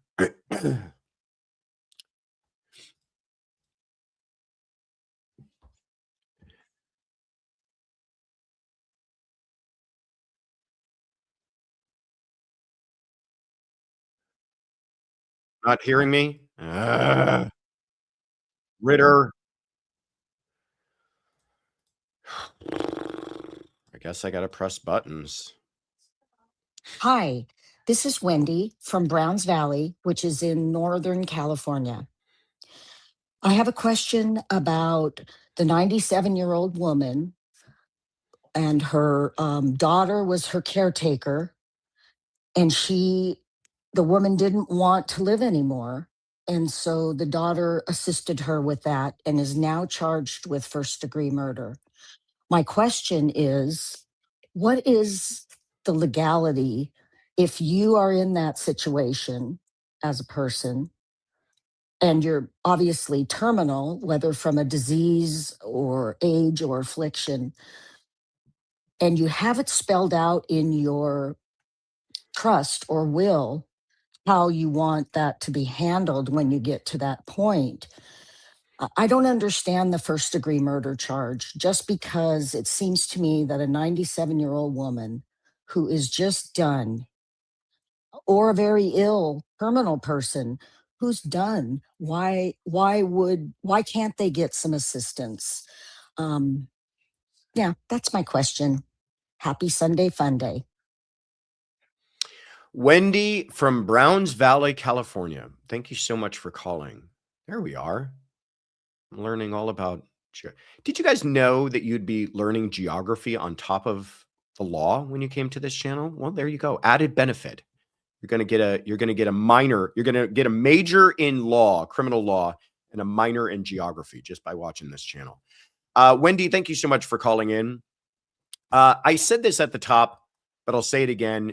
We got so many great questions this week, and I wasn't able to answer all of them, but I'm trying to answer at least every case that you guys have touched on. And this was a case that actually a few people asked about. So I'm going to use Wendy's question to answer a few more questions from other folks.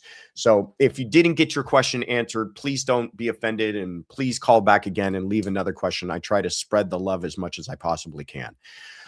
So this one is a really sad case out of Florida, and Wendy did a really good job of describing it, but it's involving a woman by the name of Martha Jo Blake. There she is. And her mother was 97 years old, Patricia Blake. And story goes, she calls the authorities to say that her mother had passed. And in performing an autopsy on this woman, and that was kind of my first question, is why did they even decide to perform an autopsy? Usually a 97-year-old person suffering from Parkinson's passes away, it's not going to raise a lot of eyebrows. But for whatever reason, they did decide to perform an autopsy here. In the course of that autopsy, they find evidence of strangulation. There was some bruising, and actually she even had a broken bone inside of her neck. And so then Martha comes clean and says that, in fact, her mother had requested this and that they had been talking, and it was her wanting to die with dignity and didn't want to continue to suffer. And listen, my heart, everybody's heart goes out for this woman, Patricia, what she must have been going through, suffering from that disease, being advanced in age, probably living a miserable life.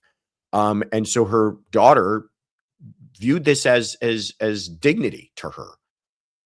Well, here's the problem. First of all, Florida is not a right to die state. So Florida doesn't even have the ability for someone like Patricia to go to medical providers and say, I want to have, I want to be insisted in my my moving to the other side. The other problem with this is the prosecutors took a look at the way that this took place. And they say that part of their argument is that strangulation is not quick and it's not painless. And the way that this was done appeared to be painful, including the point of a broken bone in her neck, and that she likely suffered in those final moments. Now, I am not trying to say that that makes Martha Joe an awful person, but it certainly made the prosecutors raise their eyebrows. And they've decided to charge her with first-degree murder. Now, first-degree murder is the appropriate charge. This is a premeditated, intentional murder. Doesn't qualify. It's not a manslaughter. There's not some sort of mitigation of mental state. It is a premeditated, she thought about it, she planned it, she committed it, murder. That is first-degree murder. On the sentencing side of things, I'm sure the judge is going to take into consideration the mental health or the physical health of the mom, whether or not those were in fact her wishes, and the defendant's mental state as well. But here's a thing to think about too. Unless there is evidence of this coming from the mother, who's not to say, and again, I'm just making this argument, but who's not to say mom didn't want this? Who's not to say that maybe Martha Joe was just tired of taking care of mom and decided this was the easier way for her? In which case, now we are talking about something a little more sinister than the way this is originally described. If this has been recorded in some sort of way by mother, I change my mind. But if this is not, we don't have evidence that this was mother's wishes other than coming from Martha, that's a problem. And prosecutors view it that way. And they also view that, listen, as sad as this situation is, there are other alternatives other than you just taking it into your own hands. And I think that's at the end of the day. The problem here is that maybe you have a very good reason, and maybe that is compelled by decency and compassion, but it's still a crime and we can't just ignore it. Where would that lead us? So it's going to be interesting to see how this turns out, especially if she is convicted, how a judge decides to treat it. But I feel very bad for everyone involved in this whole thing. It sounds like a very sad situation. Thank you so much, though, Wendy, for bringing that up, because I know a lot of people were curious about that case. It's in the news quite a bit. All right, let's keep it rolling.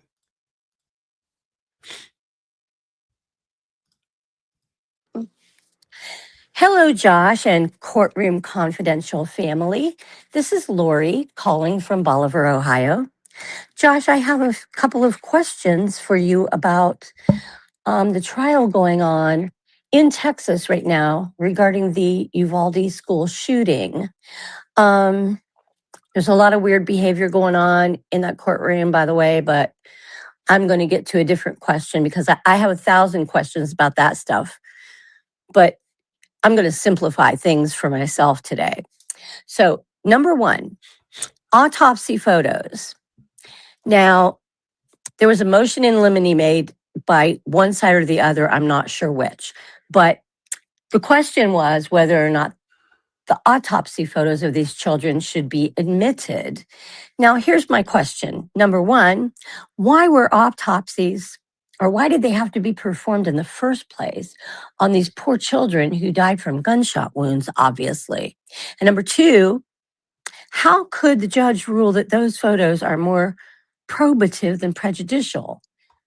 When we're not even charging the shooter who's dead. We're charging some resource officer. I don't know. I'm really confused by this. And if you could shed a light on it, I would really, really appreciate it. Thank you so very much and have a great day. Lori from Bolivar, Ohio. Let's put you on the map. And a great question, Lori. Appreciate this. Uvalde was another case that came up quite a bit this week. I've already talked to you about how this case makes me a little nervous. I really, listen, it was a horrific event. And if you're asking me, am I willing to do damn near anything to prevent this from happening again? Sure. Is this the right pathway to take? That's where I begin to get a little nervous. But that's not your question, Lori. Lori's question one has to do with autopsies. Why were autopsies performed in the first place? Great question. I mean, I guess that would make it would raise a lot of questions if autopsies were simply for trying to determine the cause and manner of death. And most times that's what they are for.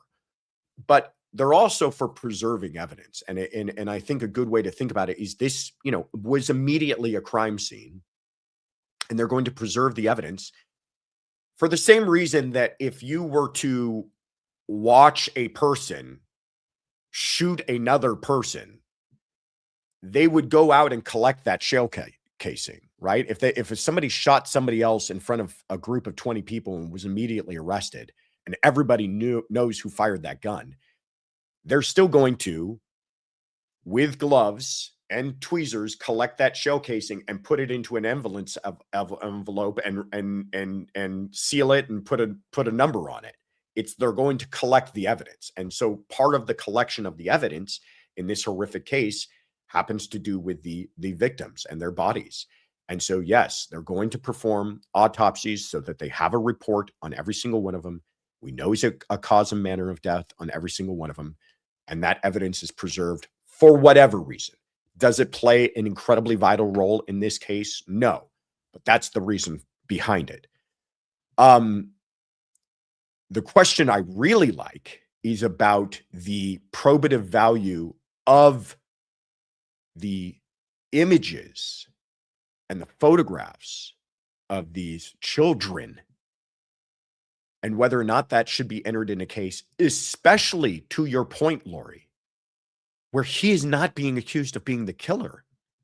If he were the shooter, it might be something else entirely, but he's not. So does this serve no further purpose but to incite that jury? Very good question. Likely a question that will be raised on appeal if he's convicted. I think it is highly prejudicial for a very low probative value. To your point, nobody is arguing, including the defense, that these children weren't murdered. And no one is arguing, including the defense, who's responsible for their murder. So why put that in front of the jury?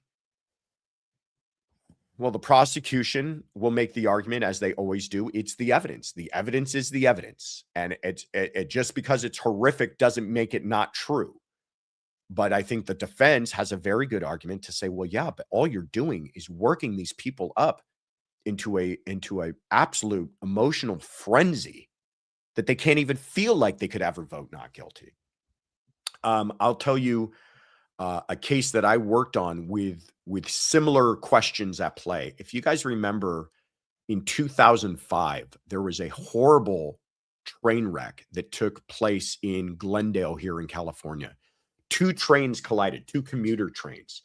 And the reason for that is a man by the name of Juan Manuel Alvarez, who was allegedly, though not true, suicidal, and he parked his car on the train tracks, and then he got out of the car. And the first train hit it. It derailed that train, which caused that train to hit another train going the opposite direction. So it was actually 2 trains that got wrecked, and 11 people died.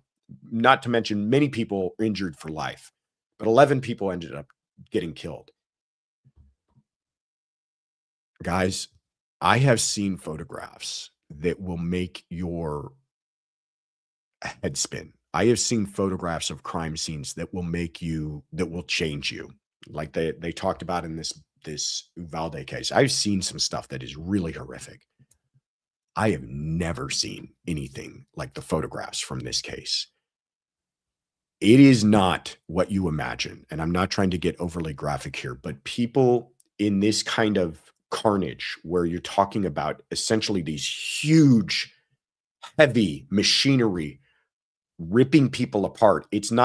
I'm not talking like, somebody got their head bashed against a window and they've got a bloody head. I'm talking bodies nearly becoming unrecognizable as bodies. And we had many of these photographs. And we had to decide, and there was quite a bit of litigation about how much of this to show. And we were trying to make the argument that this is what he did. This is the results of his crime. And if that's horrific, so be it. And the defense was obviously making the arguments, but yeah, you're asking people to view this. They're not going to be able to listen to anything else. And so we did some redacting, and we were only allowed to show so many photographs.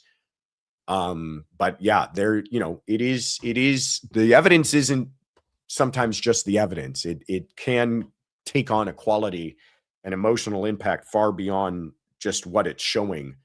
And I can understand, from what's being described in this Uvalde case, when you're talking about kids, and it certainly existed in this case that I worked on.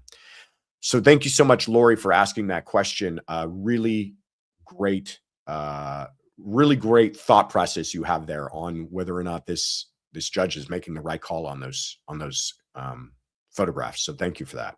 All right, where are we going? Let's fuel up the jet. Let's fuel up the Courtroom Confidential jet and see where we are landing next. Hey, Josh and team. This is Sandy from... Actually, did I get that right?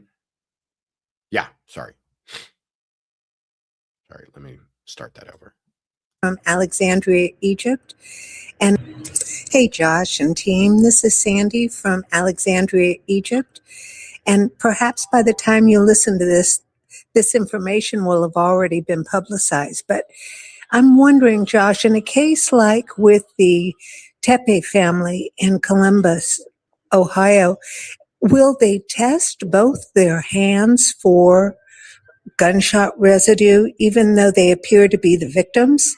Will they still test them for gunshot residue? Because things aren't always what they seem. So I was just wondering. Okay. Thank you, Josh. Take care. Bye-bye. Sandy in Alexandria, Egypt. Yes, we are in Egypt, ladies and gentlemen, putting Alexandria and Egypt on the map. I love it.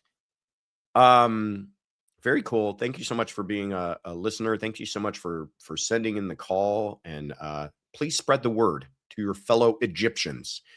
And a great question too. And yeah, now that they've apprehended someone, maybe not as important, but during the initial investigation, would they have tested the Tepe's hands for gunshot residue? Or if you want to be part of the cool kids, you call it GSR. Would they have just tested their hands for GSR? And the answer is absolutely. Absolutely. In a case like this, even though there was no weapon recovered, they're not going to take anything for granted. They're not going to assume anything. And I think they absolutely tested their hands for GSR. GSR is really interesting. Essentially what it is, you cannot see it, by the way. It's you wouldn't even know if you had it on your hands.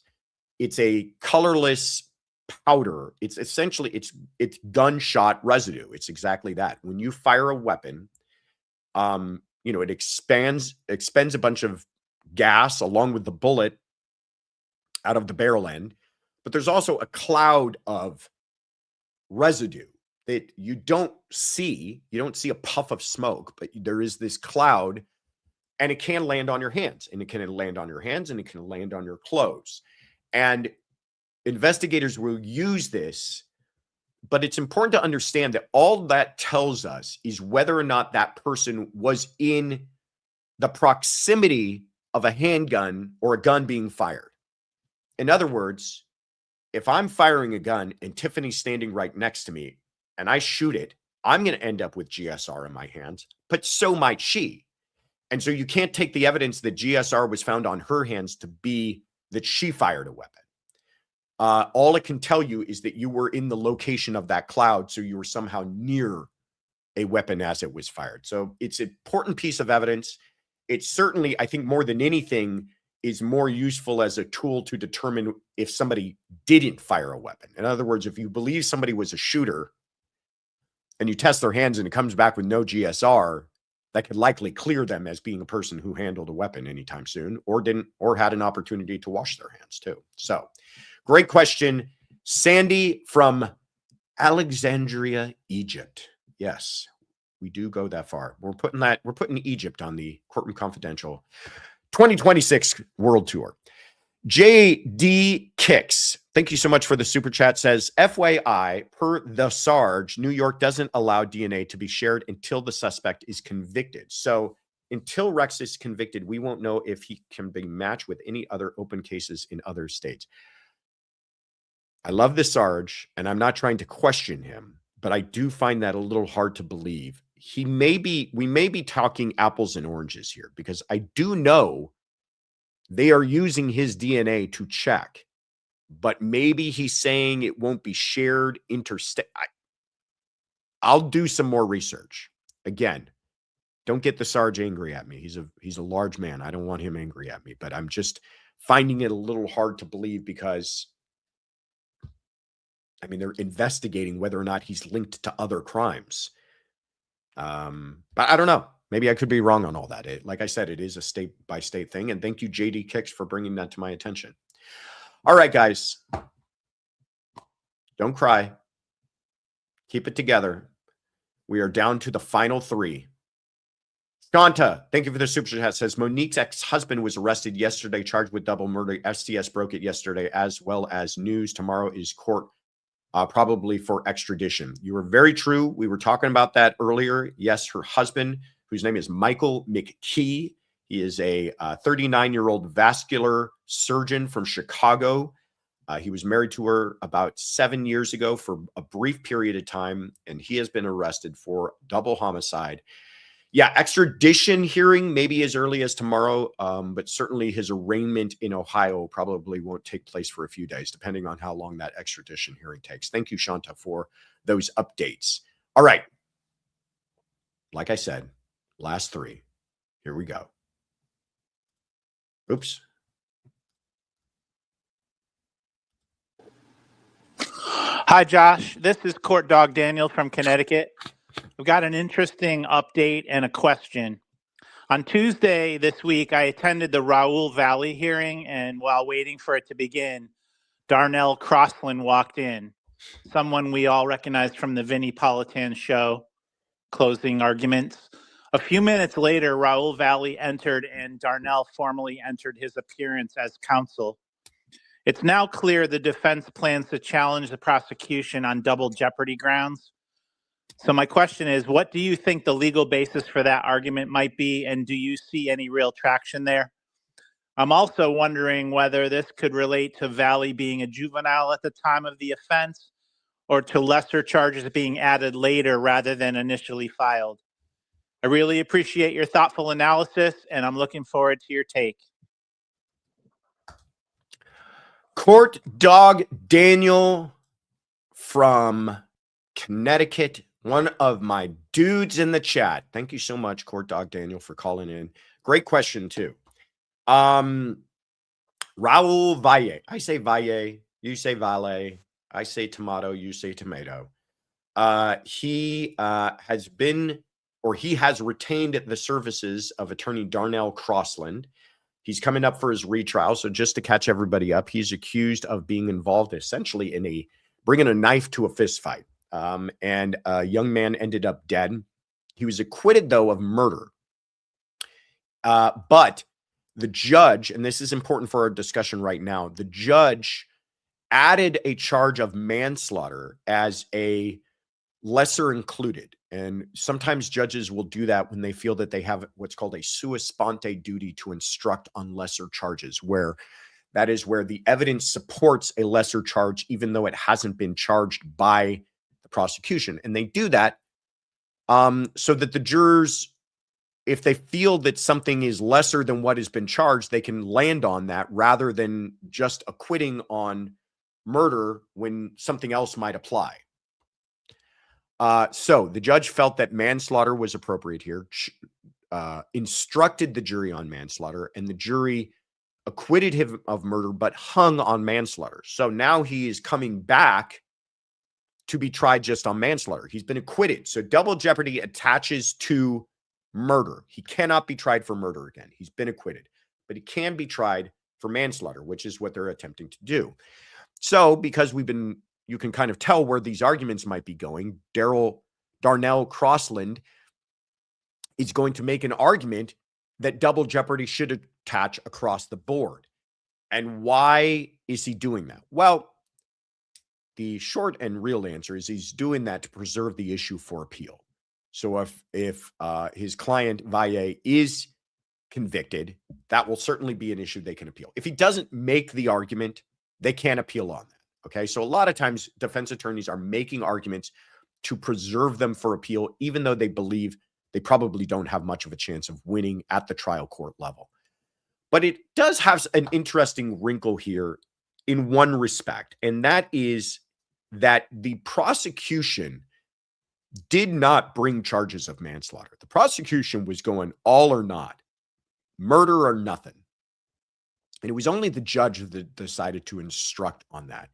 Is there an argument to be made that had the judge not done that, he would have been acquitted across the board and never been tried again? There is an argument to be made on that. And that is true. If the judge had not instructed on that, he would be acquitted and would be a free man today. But because the judge did decide to instruct on that, does that invoke some sort of double jeopardy argument? And I'm going to tell you, this is not the first time things like this have happened. I imagine that they're not going to prevail on that, but it's certainly an argument that he has to make. But it is an interesting issue. You know, this kid, had the judge not made that decision to instruct on it, would not be looking at a second trial. So good for Darnell. I doubt he'll prevail on it, but we might be seeing a new trial there in, this was in Connecticut. And I think that's why our boy Court Dog Daniel is out there watching him.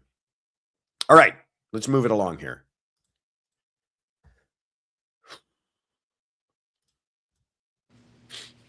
Hi, Josh. This is Debbie again, Phoenix City, Alabama. A quick question on the Reiner case.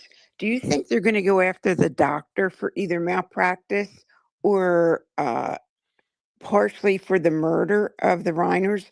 Because I read between AJ's line.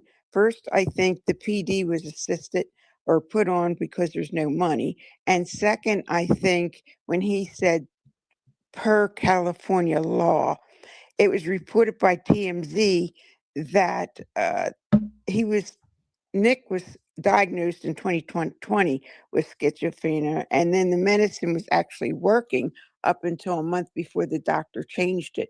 So I believe that's might be what AJ was referring to, so he could get his last comment in.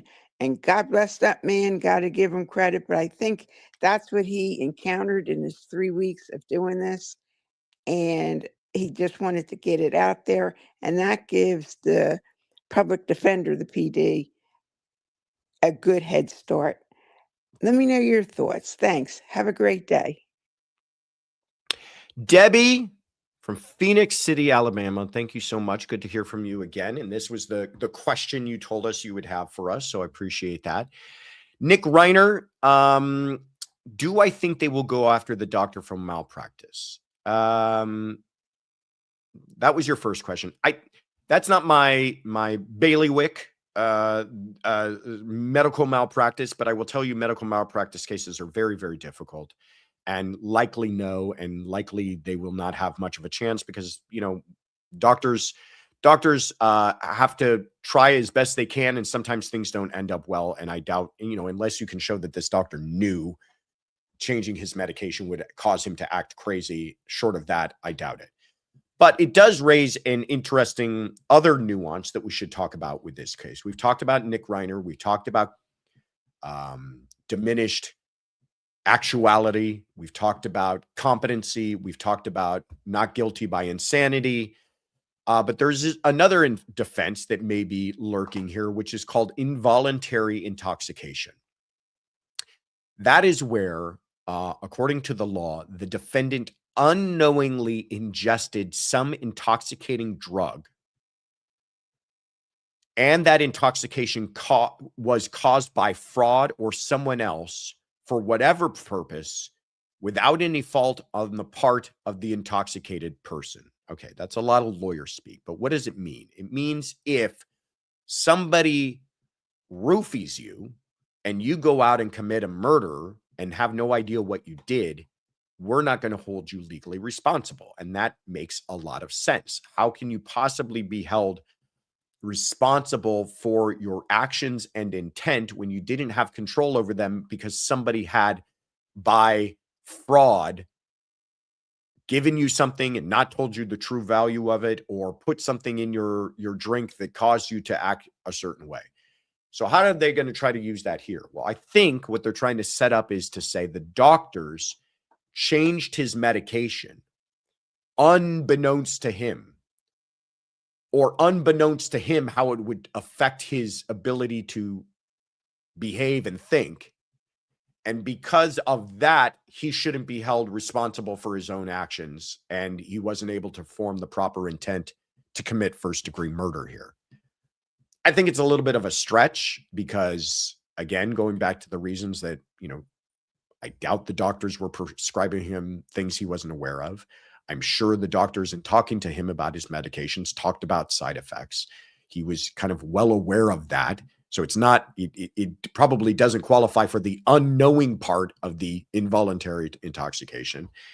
And even so, you can be intoxicated through pharmaceutical, psychiatric drugs and still be legally insane for the purposes of a murder.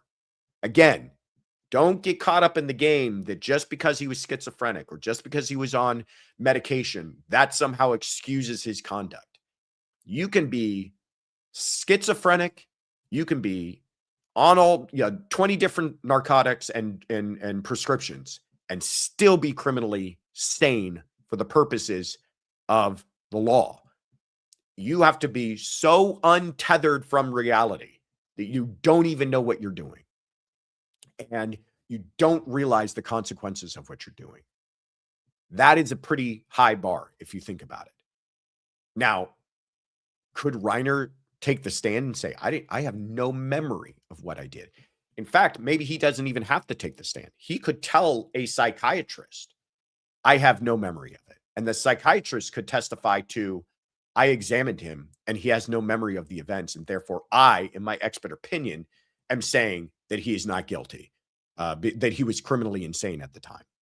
The doctors can't exactly make that opinion, but they can say that I believe he wasn't able to form a conscious evaluation of what he was doing at that time. But the prosecution experts are going to go, well, he can say that all he wants, but his conduct dictates otherwise. His conduct shows premeditation. He grabbed a knife. He walked up to their room. He slit their necks or stabbed them or whatever he did. Then he didn't stick around. Then he went to Santa Monica and got a hotel room and cleaned up. And then he went from that location to another location. So all of this, to me, is indicative of somebody who understands what they are doing and understands what they are doing is wrong. But again, it's going to be a battle royale of the experts in this case. Great question, Debbie from Phoenix City. Love to hear from you. All right. Calm down. I gave you an extra 11 minutes. We're at the last question of the day. Who's bringing us home? Here we go.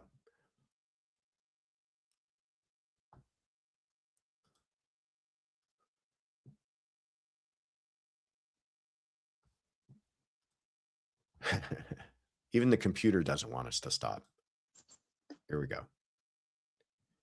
Hello, Josh and Courtroom Confidential. This is Court Lurker calling from Spokane, Washington. My question had to do with Ashlee Buzzard. I am very curious as to everyone being about the death penalty being taken off the table so soon. Could that have been because of her previous mental instabilities? Would the state take that into consideration while discerning what to charge her with? I appreciate everything you guys do, and thank you so much. Court Lurker from Spokane, Washington. Let's put you on the map. Excellent, excellent question. Smartest chat on YouTube. Excellent question. Would, in the Melody Buzzard, her mother, Ashlee Buzzard, has been charged now with her murder. It does appear as though there was some sort of mental issues at play. Will her mental state play a role in whether or not they consider to charge her with the death penalty? They have decided and already stated, and it's pretty early to do that, but they've already stated they're not going to be pursuing the death penalty in this case. If you just look at the circumstances of this case, I don't think you can imagine a case more qualifying for the greatest punishment that we have in this country. The idea that she marched her 9-year-old daughter, the only person in the entire world that this little girl had to protect her was her mother, and that her mother marched her out to the middle of nowhere and put a bullet in the back of her head is about the most evil and heartless thing I can imagine. And if we're going to have a death penalty, That's the person who should get it. And they didn't charge her, or they've charged her with murder. They've charged her with special circumstances of lying in wait, but they have not charged her, or they are not going to pursue the death penalty. Now, why is that? The court lurker says, could they have taken her mental state, the defendant, Ashlee's mental state, into consideration? Absolutely, they could. It will not be a consideration so much for what they charge her with. In other words, they've charged her with first-degree murder and with special circumstances in spite of whatever mental issues she has. Her mental issues, if they play a role at all, will become a defense. And that should be arguments made by the defense, not by the prosecution. But the prosecution can decide whether or not to pursue the death penalty. And they've decided not to here. And I think probably in large part because of her mental health. It is a real difficult thing. And it should be used only in the rarest of circumstances to pursue the death penalty. And you can see what issues might be presented when you're trying to pursue the death penalty against someone who's going to have perhaps many doctors and experts take the stand and say, this person is not well.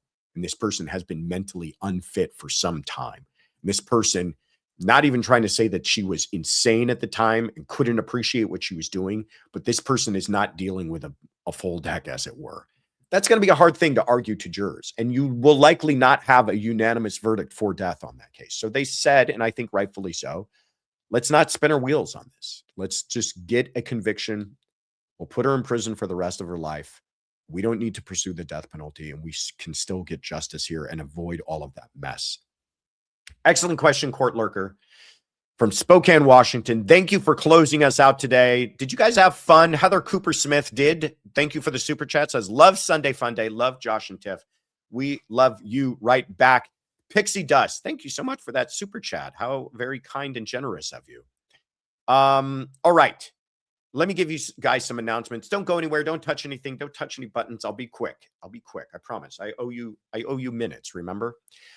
First of all, let me tell you about thecourtroomconfidential.com. And I share that with you because it's got 3 important things for you. The 3 M's. If you loved hearing the messages today and you want to ask your own question, go to thecourtroomconfidential.com and click on send us a message, and we will answer your question next Sunday. If you weren't one of the lucky folks who got one of the donated memberships and you want to become part of the Courtroom Confidential crew, then click on join the CC crew and learn about all the benefits of membership. And we put a lot of work into it. I think you can ask anybody who is a member how much they enjoy it, and they will say, yes, tons, please join. And also merch. If you click on the shop, you can find out about all of our shirts that we have available. And we've got tumblers, which I showed you already, the Let's Get Juiced. We've got mugs available. We've got, my shirt is lilac, a rug. We've got pajama pants. Litigator Lilac, says La La Sal. We've got sweatshirts and new t-shirts. Lying Lilac Lies, says Alicia K. Mayo. We've got everything. We've got this lavender law. We've got all these colors, plus a bunch more, plus a bunch of other items. When am I going to get one of those coffee because murder is wrong shirts? Am I allowed one of those? Boss? She's giving me a maybe if you're good look.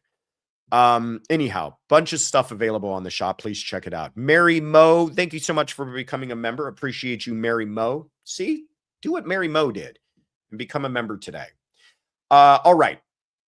What did you miss? Well, we had the weekly roundup yesterday. It was on a special day on Saturday. It's usually on Friday. And we talked about Spencer and Monique Tepe. And we had the breaking news because it happened right before we went live. We also talked about Nick Reiner and Luigi Mangione, the Uvalde trial. We covered all this stuff and gave you guys some updates. So please check that out. It's up on our channel now.